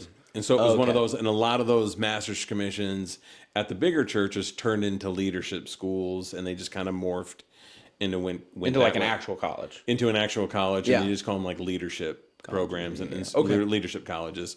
And eventually that's what my Master's Commission did, you know what I mean, until it just kind of fizzled away. Okay. So I did that. Found that it was like a fraction of the cost. I was like, I wanted to go to Bible school, but there was no way. I can't do doing that stuff. Yeah. No way. Okay, that's cool. That's smart. Yeah. Okay, very cool. So you learned from the calling from a youth leader, youth pastor, right? Not really so much. It was, he didn't really kind of talk about the call. Yeah, he didn't really talk about the call. And I just knew that there was something. So when I found this school, that's when I kind of, there's a call. Oh, you put together. Okay. Yeah, it was like, okay. So after, and then I had, you know, good mentors and you know, that were like, then they were kind of talking to me and training me, you know, like, hey, there is a call on your life, you know. Paul, Peter, Timothy. You know what I mean? Like for ministry. Yeah. You know, it's like, cool. Okay. And then that's where it was like my second year of that leadership school. 23, come to Tulsa. Yep. Go to ministry school, leadership college. You get that. I assume, would you get credentialed or licensed? Or Yeah, I was have working on some? my credential at that Okay. point because they just did it. And online college wasn't there yet. Okay. You know what I mean? Like the internet was around, but Yeah. it still wasn't like using it for everything that it was, Yeah. because it was still in the beginning stages Okay. and it wasn't what it is today. Right. Okay. So So was this like an Assemblies of God thing, or was this just a the leadership school? Yeah. Yeah. It was the Master's Commission. It was birthed out of Phoenix First back in the 90s, I think, or even okay. the late 80s. And it was a discipleship school. And it was kind of turning because they were getting experience because our hands were in everything. If it was women's ministry, we were involved, but we were setting up tables and chairs. And You were. But we were in every aspect of church ministry Very cool. in some fashion or form. Yeah. And pastors were starting to pull and hire their staff coming out of these master's commissions, these leadership schools, because they were They're getting like looking for them. Yeah, they were like they're getting it was a 4-year internship. Yeah. They've already got the hands-on experience. Yeah. They're already coming in with vision. I They're learned a already lot coming what with to do and what education. not to do. I saw my one of my directors is the youth pastor get chewed out by a parent because we were 40 minutes late of driving. He said, "We'll have your kid home at 9," and it's 9:40. And I saw a mom, and it's like, note to self: call if you're going to be late. Yeah, call. And I've done that, and I've never had a mom or dad chew me out because I had their kid late because I let them know, hey, we're going to be late. We just left the event. This is what happened. And they are so appreciative of it. So it's like learn what not to do. You know what I mean? So there was a lot. Yeah, there's a book I have up here. It's written by, oh boy, I can't remember. He's the youth pastor at Saddleback Church way back in the day. And I think his name's Doug Fields. I can't remember what to do in my first 2 years of youth ministry. He said, be there when you say you're going to be there. Yeah. And that's one thing I was like, okay. Yeah. I will do that. I will make sure. They love it. And I usually try to pad my time. You know, Well, you try to give them a little cushion. Yeah, you got to get the cushion. But if you're going to run late, and there's only been a handful of times in the 20 years of youth ministry that I've as long as that's on your mind, usually you're going to do good. Like, hey, and now with cell phones, like call your mom and dad, let them know we're going to be a little late. Whenever we're 20 minutes out, like you text your parents because I want them there, but I also don't want to hang out. Yeah, but I don't want to hang out. And it's amazing. It's communication. Yes, you're big on communication. Isn't that kind of funny? Just like effective communication. There's only two kinds, good and bad. Yeah. You know what I mean? Effective and ineffective. Effective or ineffective. You know what I mean? There's no in between. And if you can communicate good, then man, it can cover, so to speak, a multitude of sins or some mess ups. Ain't that the truth? It'll cover you. You'll earn favor with parents. Yeah, that's for sure. So, So you were talking about people getting hired after the leadership college, essentially. Is that what happened with you? Yeah, I had. I was there for 4 years, but in that 4 years, I'd go home for the summer. Okay. And that second year, I got asked to intern at my home church. We had the new pastor, and he knew me as as Jamey, like, oh, he's over there at the leadership school because I come home for vacations. When he's the new guy, though. And he was the new because I got there in 2003, and it was kind of funny because I left Detroit on a Sunday. Okay. Or no, I'm sorry, on a Friday. Okay. And he was coming that Sunday to preach to Itinerate for our church. So I never got to hear him this first one. I just knew it's like, oh, great, awesome. We got a new pastor because we had gone 18 months without a senior pastor. Okay. That's a long time. And so I was really excited, but I just couldn't hold out. I was like, hey, I'm going. And so he got hired on there. And so I'd come back, and he always knew me as Jamey from, I'm out in the leadership school going to Bible college, so to speak. And come back. Well, that second year, he asked me if I would intern. Like, yeah, and it was paid. Very cool. Oh, I was like, oh yeah, buddy, I got you, bro. I feel the calling. Yes. And because the first year I was working for my grandpa, just helping him with odd jobs around the house for money, and he was wanting to pay me the second time. I was like, no, Pap. I was like, I got it. Like, I'm getting paid. So I'm getting paid. I'm big bucks. We're good. Now. I'll mow your lawn and all that and what have you. So and it worked out, and so we developed that relationship. And then so when it came time to kind of graduate, he was like, hey, call me first. And then I was like, okay. And I called him and I said, hey, I'm feeling. He's like, all right. And then let's do it. Came out. That's awesome. 7. Yeah. Okay, so at your home church, and we've talked about that. Jesus says, a prophet is without honor in his hometown. The effect of familiarity breeds Yeah. contempt. Familiarity can be a great tool of goodness and not. But Yeah. so you were there at what church is this? It's Bethel. Bethel. Assembly of God, Lincoln Park, Bethel's Michigan. Lincoln Park, Michigan. Okay. And how long were you there? On staff there? Yes. 3 years. 3 years. Yep, Very 3 cool. years. Yep. Awesome. And then, what does that look like for? What did you learn? What are some of the most important things you've learned there that you would say? Well, because you're still learning. I'm still learning. Oh, absolutely. Yeah. And It's just the progression of the progression. It kind of. Because it was different. Because if you would have went in there, it'd have been you would have had a completely different experience. Because again, like I was saying earlier, oh, this is little Jamey. Yeah, this is little You know Jamey. what I mean? You know, it's like, oh, we're just so proud. Yeah, yeah. And they would kiss me on the cheek, and they would just pinch my cheeks, and they would just be like, again, I'm not kidding, bro. It's crazy to me, dude. Like I have a story. Like one of mine was just my old Sunday school teacher's. Oh, she's passed away, but some know this story. Yeah. She was just so proud of me, and she gave me a hug, and she was a little taller, so her cheek kind of was like right here by my ear, and she was just like, "Oh, you're just so precious, and I could just nibble on your ear and just." And then she went after my ear, bro. She did. Oh, Sister Dodie, and it was like, I was like, oh, that just happened. But it was like there was again, it wasn't. It was it's different. Yeah, that just. But it happened. wasn't like creepy weird. But it was just like this was a grandma, like she would do that too. And I was like, oh, but it did mess with me. Because then my pastor's wife, you know, she was a little taller. And when she would go to hug me, you know what I mean? Whenever somebody gets, now to this day, if they're like right here and they get to, you guys, I don't know if you guys can see at home, but I'm just, their lips would get, I think they're going to nibble on my ear. Yeah, you've been traumatized. Because Miss Dodie. But it was a great experience, and I learned kind of how to navigate through those difficult seasons to be respected. Yeah. You know what I mean? And it's not that I demand it, you know what I mean? But I think that we need to respect that office, and and so there are some challenges with that. It's not like, hey, it's my way. We don't need to be dictators. Yeah. But you can pull people into on your side and be able to, hey, can you run with me? Yeah. You know what I mean? And trying to do that through, you know what I mean? It's hard to, you know, like you said, it's, you know, without honor in your hometown. And it's like, well, we know you. Yeah. Because they know all my stuff. Yeah, you know, they they know know, you know what I mean? So it's like, you're just Jamey. You know what I mean? I know you're our youth pastor quote, but like, you're also just a kid. you're just Jamey. Yeah. You know what I mean? Like, I know you. how it is. And, so, I mean, it was great. But it did have some of those difficulties. But I learned, you know, some of that of just how to navigate through that. Yeah. How to get people to get on my side to go alongside with me. Because it was easier in other positions to be able to just walk in and be like, hey, I'm Pastor Jamey. Yes. Like, hey, here, oh, wow, he knows what he's talking about. You know what I mean? And it's supposed to like, oh, does he really know what he's talking about? Yeah, it's just Jamey. It's just Jamey. Okay, so after Bethel, where do you go? We went to Teen Challenge. Very cool. Yeah, and we were there for 3 years there. Which Teen Challenge? It's in Oklahoma, Northeast Oklahoma, Okay. the adolescent centers.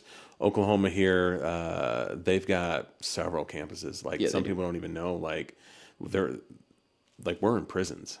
Oh, really? Yeah, they have like there's a men's and a woman's. Oh, no way. And they're thriving, man. Great. No, it's awesome. That's very cool. It's like to be in a prison, to have your own pod. Yeah. It's like, man, that's what the Lord's doing. Yeah, that's incredible work. And it's good to be a part of that. That was the wee stuff, like, because it's in the DNA. So when that was there, and it's like, oh man, that is awesome. But like, we're in jails, like, man, like that is great.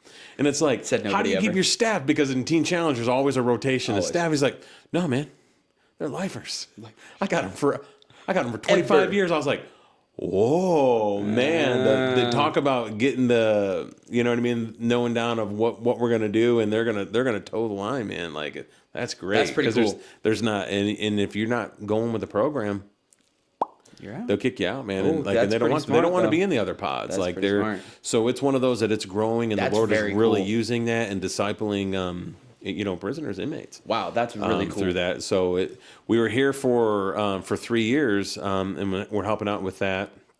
And what's the name of this one? Is it? Or do you mind well, there was two, because it was a boys and a girls. Okay, so you were involved in the prison one. No. Oh, okay, I'm sorry. Yeah, in the adolescent programs. Okay. There was New Life House and then Brush Creek Youth Ranch. I feel like I've heard of the New Life House one. Yeah, that's the teenage girl facility. They're in Disney, They've come to Oklahoma. like Disney. Okay, Yep. yes, that is the one that I've known. Okay.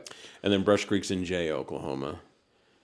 Okay. That got started back in, like, I think the 70s. Teen Challenge didn't have it then, Right. but it was like an alternative because at that time, it was like you get in trouble, you either go to jail or you enlist in the military, because that's how it was. Yeah, It's like, what do you pick it? Yeah, you get 3 choices. You know what I mean? But now it's like, let's give them a third one. How about this one? And so the Good alternative. yeah, good alternative. Yeah. Some successful people in Tulsa, Yeah. that had the clout to be able to do that, started this, and it was Very it was a cool. godsend. And so yeah, we're So, involved with that. what was the call to Teen Challenge? Was it just an interest? Or... I can't say that it was a writing on the wall. It was we felt like we were needing to go back to Oklahoma, and we just didn't know how.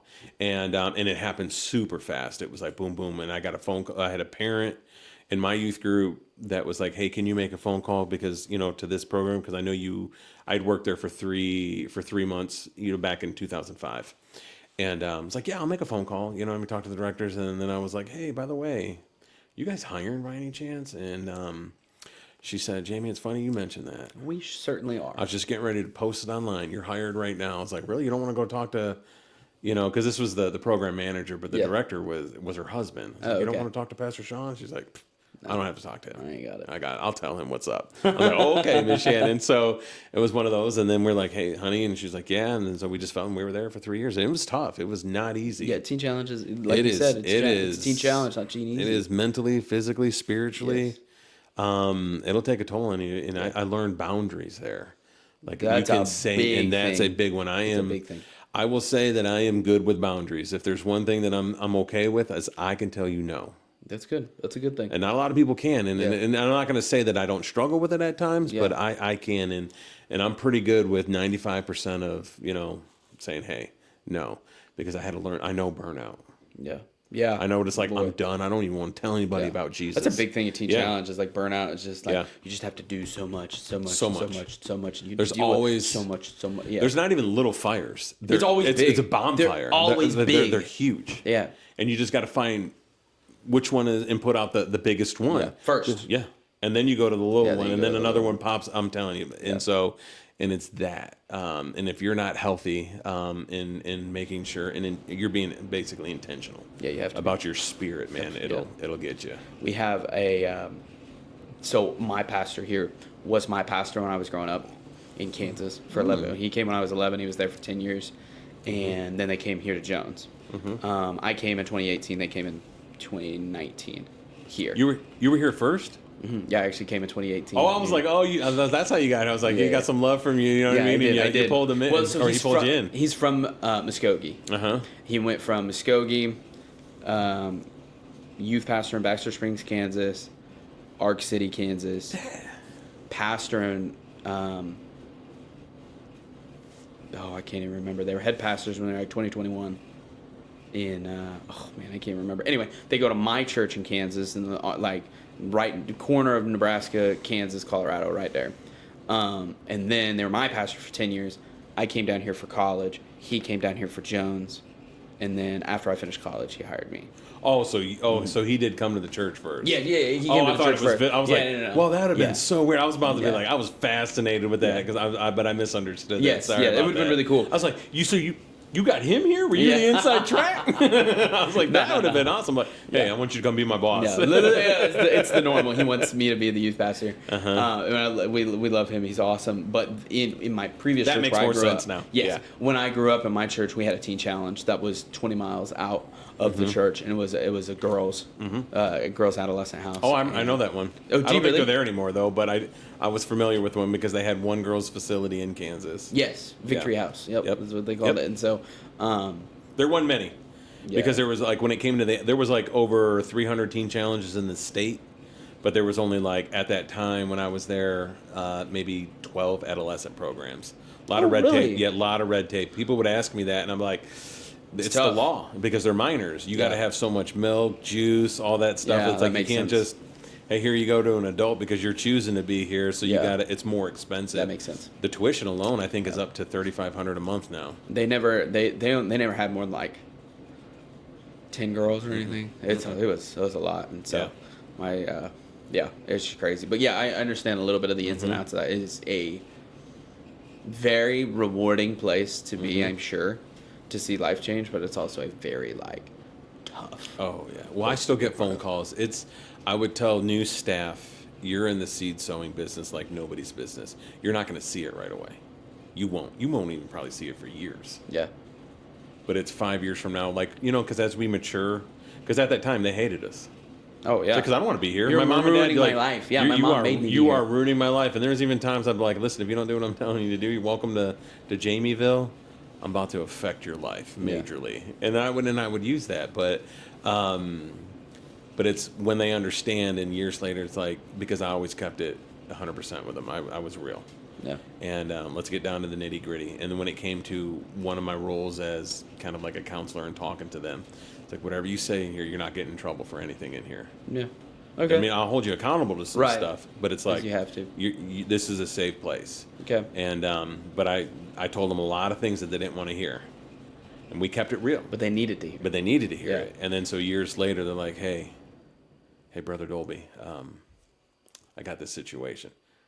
And it's, again, the seed sowing, because I kept it real with them, and they needed real advice. And I think we all need that if we stop and think about that. Yeah, absolutely. We've always respected. We may not have liked it at the time, but if we look back at all those people that spoke the truth to us, we look back and go, those were powerful moments, and I remember that. Absolutely.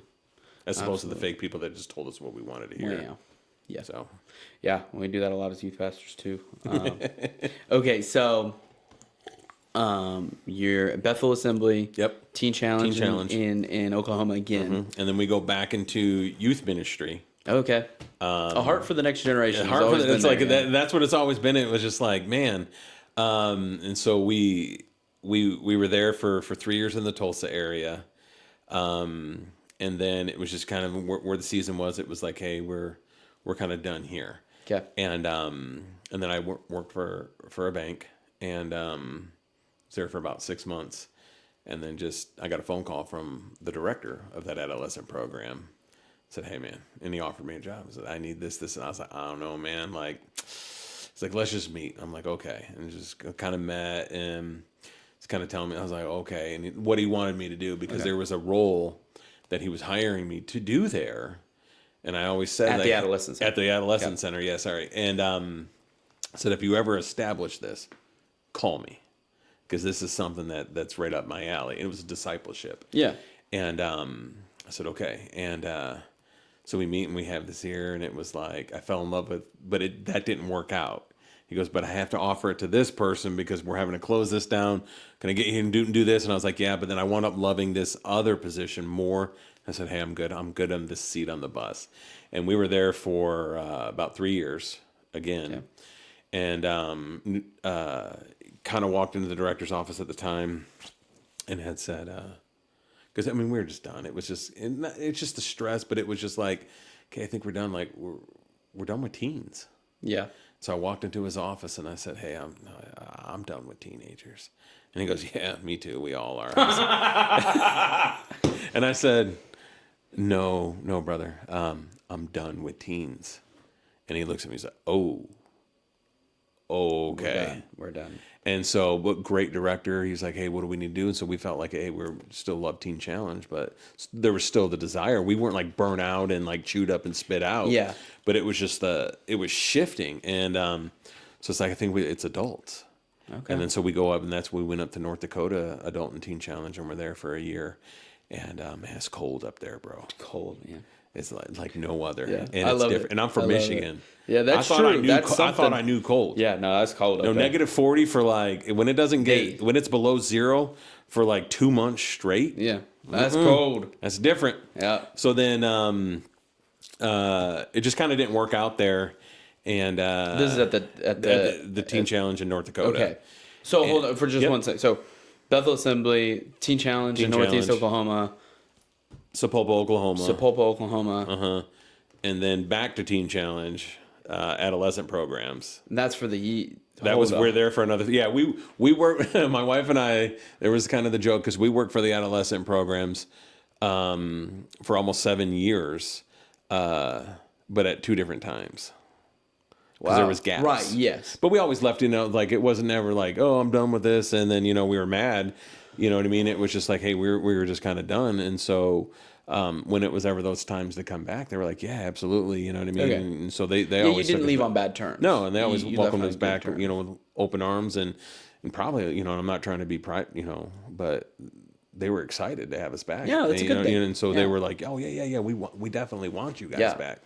So it was never an issue. And we were there for 3 years, and it was like, hey, I think we're done. Like, it's just kind of shifting. Told them we were done, and then we went up there and then came back here, and it was like, it just didn't work out I came back for another teen challenge and was there for a little bit, but it just didn't work out there. And I was like, oh, man, and I got let go. Oh. And it's like, oh, okay, well, this is a first. So how many teen challenges have you worked for? I've worked for 3.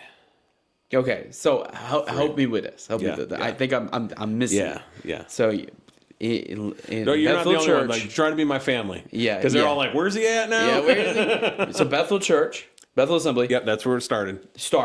Then Sepulpa. Nope. No. Oh, yep. And went to So Bethel Assembly. Went to Adolescent Teen Challenge. Northeast corner. Corner of Oklahoma. Yep. Okay, and then it went to Sepulpa. Yep. Teen Challenge. Yep. And then went back to teen. No. Not Sepulpa. We were at youth pastors there. Sorry. We went on staff. Okay. Yeah. We were youth pastors there for 3 years. In Sepulpa. Yep. After the Teen Challenge in the northeast corner of Oklahoma. Okay, Yes. okay. So Bethel Assembly, Teen Challenge, adolescents, Sepulpa youth pastors. Yep. Then you go to Southern North Dakota. Then we went back to Adolescent Teen Challenge. In back in the same place. Oh, at the same place in Oklahoma. Same place in Oklahoma. Oh, okay. But at this time, there was like a 3-year span. You know what I mean? Because we'd been gone for 3 years. Right, yes. Because of the youth pastor. Because of the youth pastor position. Yep. And so we go back. Okay. Trust me, bro. You're not the only one to be confused. Sometimes it confuses me. I think I get it. Now. I mean, we're not like church hopping. You know what I mean? Like we're only there for 6 months and we leave. No, because I mean, this is 20 years. Yeah. You know what I mean? And it's been 3 years. This is our longest position that we've been in. We've been here at Capitol Hill for over 4. Right, over 4 years, which is awesome. And it's great. It's like, we just passed our the longest. You know what I mean? Here we are. It was awesome, but it was like, thank you, Lord. So then we've confused families. Sometimes I'm even confused at the timeline. Yeah. It's like, when was this? Okay, But so we did 3 years at the adolescent. Then we went up to North Dakota for a year. Then came back down. And at this time, my wife, she was just done with Teen Challenge. Yeah, but I still had it. I was like, no. And I got hired on. And there was just this moment, you know what I mean, that I just was kind of confused. Do I pastor? Because I got approached of my home church, there in Sepulpa that I went to my leadership school at. And they wanted me to come on staff, but it was like I just wasn't sure. Okay. Talked to the director about it. Still wasn't sure, but then he was just like, well, let's not delay the inevitable. I'm like, what's the inevitable? Yeah. So why don't you just go ahead and, clean out your, I was like, oh, dang. I think I just got fired. Yeah, that's tough. It's like, okay. And then that's when life really got interesting because now I'm like 40. Yeah. Ordained. Yeah. No ministry. Yeah. And What are you going to do now? Yeah. Well, and then how it happened, like at the time, like we were coming here, we moved in with family, but then we wound up having to move in with my best friend in Sepulpa. Oh, wow. So we lived with him for like a year and a half. So now can't find a job anywhere. So you went from North Dakota back to Sepulpa? Yeah, back to Sepulpa. Okay. I was there at that teen challenge when you're living Sepulpa. with, yeah. And then that's when you get fired, essentially. Yeah, and then maybe released to find my ministry potential. Yes. I don't know, Yes. but it didn't feel like that. But yeah. Yeah. So I'm 40, living with my best friend and my family and his family, and I'm delivering pizzas for Pizza Hut. Hey, you got to do something. You got to do what you got to do. And I'm like, I have nothing. Like, and I remember it was like, God, I'm having those moments. I was like, what am I doing? Like, the pride was kicking in, but he was doing a work in me. Yeah, and he's like, Jamey, why'd you leave North Dakota? You know what I mean? Why'd you do all this? Well, it's because I want to minister with my wife and all that. It's all right. So what are you doing? you're in Sepulpa just waiting for it to come to you there. But is that what I called you? Yeah. Is that what I called you to do, bro?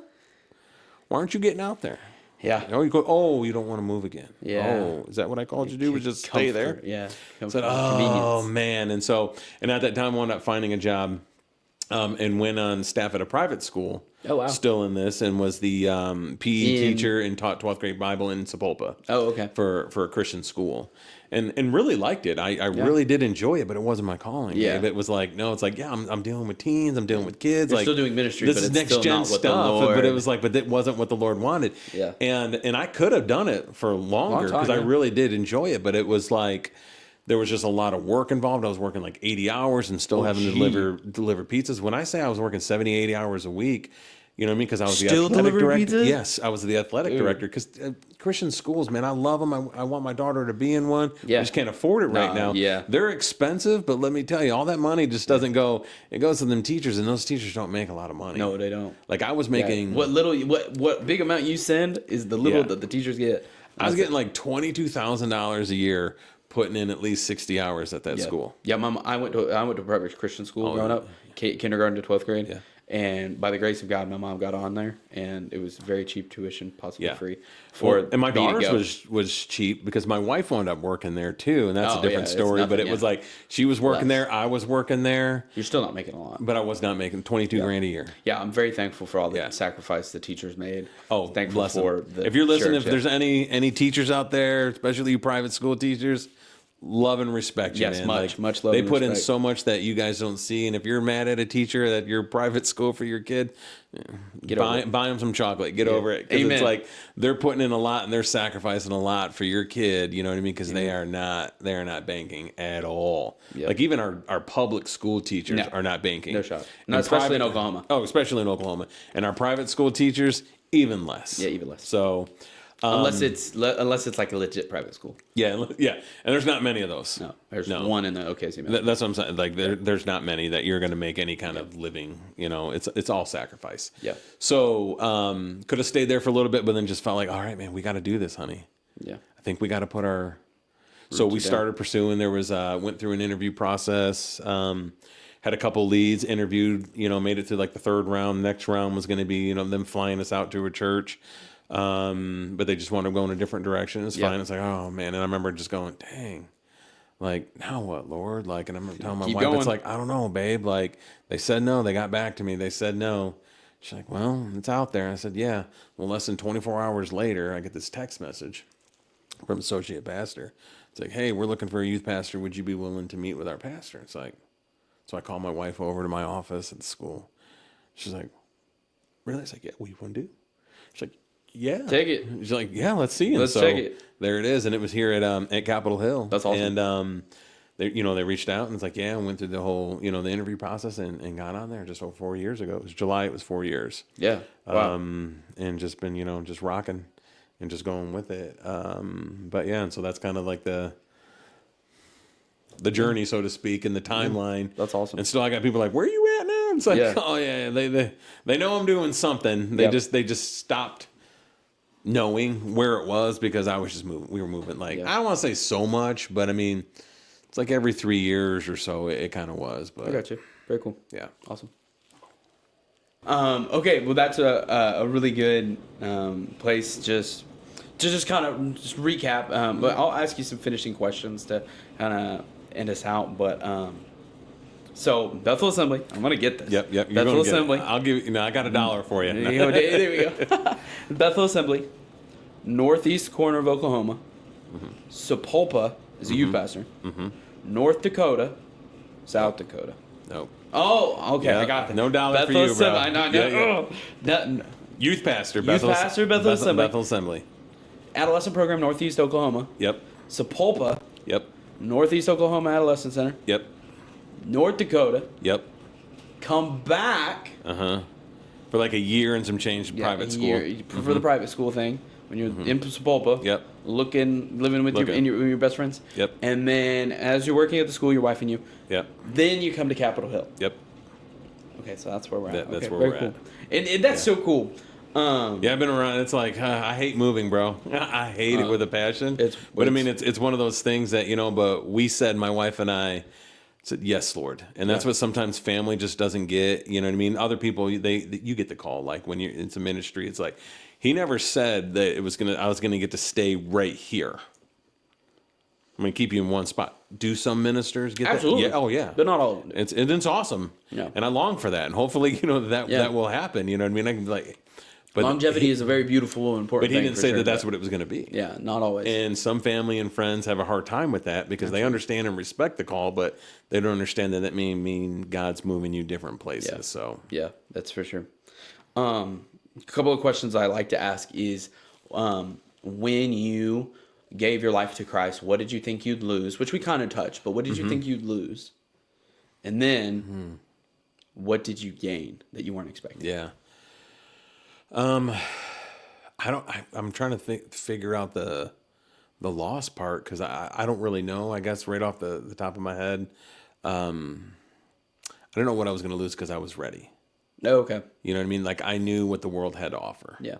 And I didn't want it. That's good. You know what I mean? So it was like we had talked it was a little that. bit different. Like it wasn't like, oh, you know what I mean? Like, yeah, I lost friends, but I guess I didn't know how it was going to be, but I still didn't regret the decision, Right? Because I knew where I was at. Oh man, I was a mess. I was a mess. You know what I mean? I don't want to say, I can't necessarily say rock bottom like other people have. Right. You know what I mean? Yeah. But it was getting pretty closer. I knew my life was out of control. I knew that there was just things that were not right. Yeah. And then just to be surprised of what came with that I didn't even know. Yeah. Like I still didn't. So it's like, what did I get? I don't know what I was going to expect. Okay. But everything that came my way was just like, oh, praise you, God. Yeah. Thank you, Lord. I didn't even know that this was going to happen. You can do this. And then there was like people that were like, hey, how you get all that? Like, it just like, you just have the favor. And it's like, people just throw things your way. And it's like, you don't even try. And so there was a little kind of, and it's like, listen, but it was an opportunity to go and to testify. Go, this is what happens when you serve the Lord and you commit to him and you say, yes, Lord, like you'll get this favor, you'll get the blessings. When you tithe and I always say, when you handle your business for the Lord, do the Lord's he's got business. you. Yeah. He's got you. Yeah. It's not always good. You know what I mean? But then again, in the life without him, it's not always good. Yeah, that's true. You got highs and lows there, but it's like, I don't understand how people go through life without the Lord and going to lean on him. Yeah. And so I'm always surprised and amazed and just blessed and floored by his provisions for us. And it's like, hey, you don't know what's going to happen. Yeah. You know what I mean? You don't know what this might lead to. Could it be this, this, and this? And all of a sudden we just get blessed this way? Yeah, it's possible. Absolutely. And so I guess that would be like, it's hard to answer that question because I really didn't know. Yeah. But I'm glad that I got some of that stuff, and I'm still amazed and just blessed by his love and devotion for us, and how he's taken us from this place to that place, and he's been there the whole time. Yeah, that's incredible. Yeah. One of when I was growing up in the private Christian school, we'd have small groups and we'd divide between guys and girls sometimes, between middle school and high school, some others. But one full year we did it was just guys, and there were only either 4 or 5 guys in the whole high school. And so we met, and the oldest guy, his name's Cody. I used to work with him. He's a really good dude, stellar guy, and he actually works at the school now. And he did the small group, and he said, I don't know how people go through life without the Lord. Yeah. Like, I don't know how you guys make it. Yeah. Because I'm out here like, Lord, I need help for today. This minute. Yeah. You know, and come on now. How do you like, I just don't know how people make it. Yeah. You know, and it's just one of those things. And so one of the other questions I do like to ask and usually close out with is if you were going to talk to Jamey before he was a Christian. Jamey growing up. Jamey in the midst of the loss of Tom. Jamey in the midst of his anger, in the midst of his bitterness. If there's a Jamey out there, what would you tell Jamey? Ooh, man, that's a good one. Because I'm not want to be cliche or anything like that, but it's like, just be genuine about what would you have done? What would you have said? I'd let them know that it's gonna be okay. Yeah, like it's a season, and if there's a way for me to tell them things like, hey, but trust in the Lord, like God's got. I know you're not. that may fall on deaf ears now, and you don't understand that, but he has a plan and a purpose for you, and he's using all of this so you can help somebody else in this season that you're going through, that is experiencing this, and that he'll be there for you. Because even when you're like, it was hard to go, man, it's a loving father. I don't have that good experience with dads. You know what I'm saying? It was like, oh, you're there for me. Okay. I know basic abandonment. I know, like, and when my youth pastor came on the scene, it was like, oh yeah, I didn't want to give him, because it's like, you're just going to leave just like the rest of them, bro. Like, I get it. You know what I mean? And so you just put that distance. But I remember one time it was before he left, the Holy Spirit said, he's not going to be there forever, and that's okay. I got you. I was like, oh man, like what? Pastor Brian's gonna leave? He's like, no, it's okay, because I've got you. And you're like, okay. And then when he still told me, I was still devastated, but the Lord was there. And I'd like to tell that young person, hey, he's gonna be there. He ain't never gonna leave you. He's gonna be there beside you every step. So, wow. If I could, in a way, that would be, kind of that. We may be a little bit different if it's like 10-year-old Jamey or like 14-year-old Jamey, because I have had those conversations with some of the students, and in my youth group, because I mean they're angry, they're bitter at their mom or the dad, but mostly it's the dad, and it's like, but hey, here you go, like, let's like, well, he never wanted. I get it, but I know you don't understand what that means yet, but you will if you just give it to him, let him. Yeah, that's good. Yeah, one thing I do want to comment on is, as you were speaking, there's been a steady theme throughout our whole conversation. I'd say it's a steady theme through your whole life, and then you can say if I'm wrong, but just the Holy Spirit's provision and His voice, and His presence right next to you the whole time. There are a lot of times you just, even in this brief conversation of like, the Holy Spirit was speaking to me. Yeah. That was the Holy Spirit. He was there. The Lord was there. He was, even when I wasn't a Christian yet, he was. It'll get me emotional sometimes, bro. Like when I stop and I think about it, and I'm just like, I am so unworthy of all of this. Yeah. Like, what did I do? I didn't do nothing. Yeah. Yeah. But that's the grace. That's the mercy, man. That's the gospel. Yeah. It says, I can't remember what it is, but he turns all things for his good. Mm-hmm. He's working all things for your good. Yeah. And I've encouraged my students a lot of times that, like, sometimes you don't want to look back. Jamey don't want to look, but you're mature now. But like, Jamey doesn't want to look back and remember those times. And I did. He doesn't want to. Yeah. He don't want to remember the hurt. He don't want to remember the anger and the bitterness. But in those times, like, you kind of have to. Yeah. Because behind the scenes, behind those closed doors, behind those moments, the Holy Spirit and God is right there. Yeah, speaking, working, and you won't see that unless you look back and see it. Yep. Intentionally. And that's again, that's the gospel. Yep. The gospel, I tell my students, I tell everybody, it's very simple. Yeah. It's the easiest message, but the application, oh man, like that's where it's tough. It's like, I can tell anybody about Jesus and redemption and restoration and forgiveness. It's great. But now what are you going to do with it? You know what I mean? Because now you got to apply all this. Yeah. It's a simple message written by simple men. Yes. Inspired by the Holy Spirit. Yes. To be easy. Yes. To understand. Yes. But applying it, and man, that's where the tough. Like, you want to know a real man, like a real man that loves the Lord.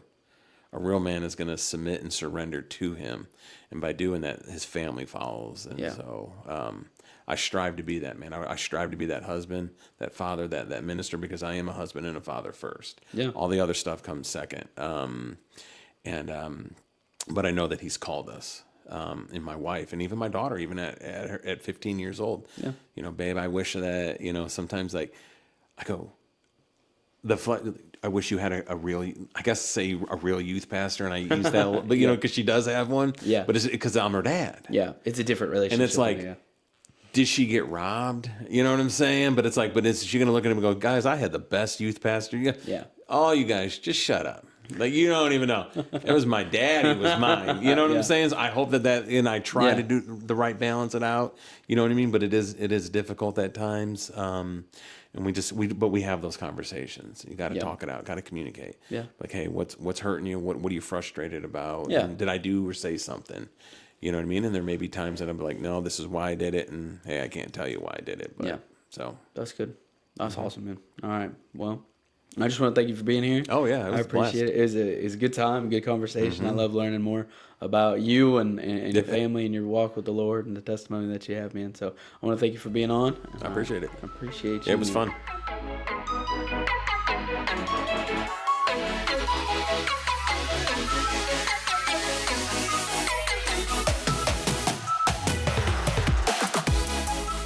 Thank you for listening to the Faith and Focus podcast. I hope that you enjoyed this story that gives God the glory. Revelation chapter 12 verse 11 says, "And they have conquered him by the blood of the Lamb and by the word of their testimony. For they loved not their lives even unto death." There's victory in the blood of Christ, and there's victory when we tell our stories. So I challenge you today, if you know someone in your life who's going through something similar to the story you heard today, take a moment, pray, and send this podcast to them and see what God will do. And if someone cared enough about you to send you this podcast and you feel a tug on your heart to accept Jesus as your Lord and Savior, all you got to do is say, "Dear God, I know I messed up, but I know you still love me. Will you be the Lord of my life and join me on this journey?" If you prayed that prayer today, there's a few things that I would encourage you to do. First, celebrate. This is the most important decision in your entire life. And if someone sent you this podcast, make sure to tell them that you accepted Jesus as your Lord and Savior so that you can enjoy your newfound hope with your friend. The second thing I would encourage you to do is text the name Jesus, Jesus, to the number 27126. When you do that, you'll receive a link with a website with 8 short videos that tell you a little bit about the Christian walk without all the Christianese behind it. Lastly, I tell you to find a church, to get plugged into a new community, and find those that would celebrate your newfound joy with you. Also, don't forget you can listen on Spotify, Amazon Music, Apple Podcasts, iHeartRadio, and Google Podcasts. Thank you guys for all the support, and for all you listeners out there, I'm praying for you, and we will see you in the next one.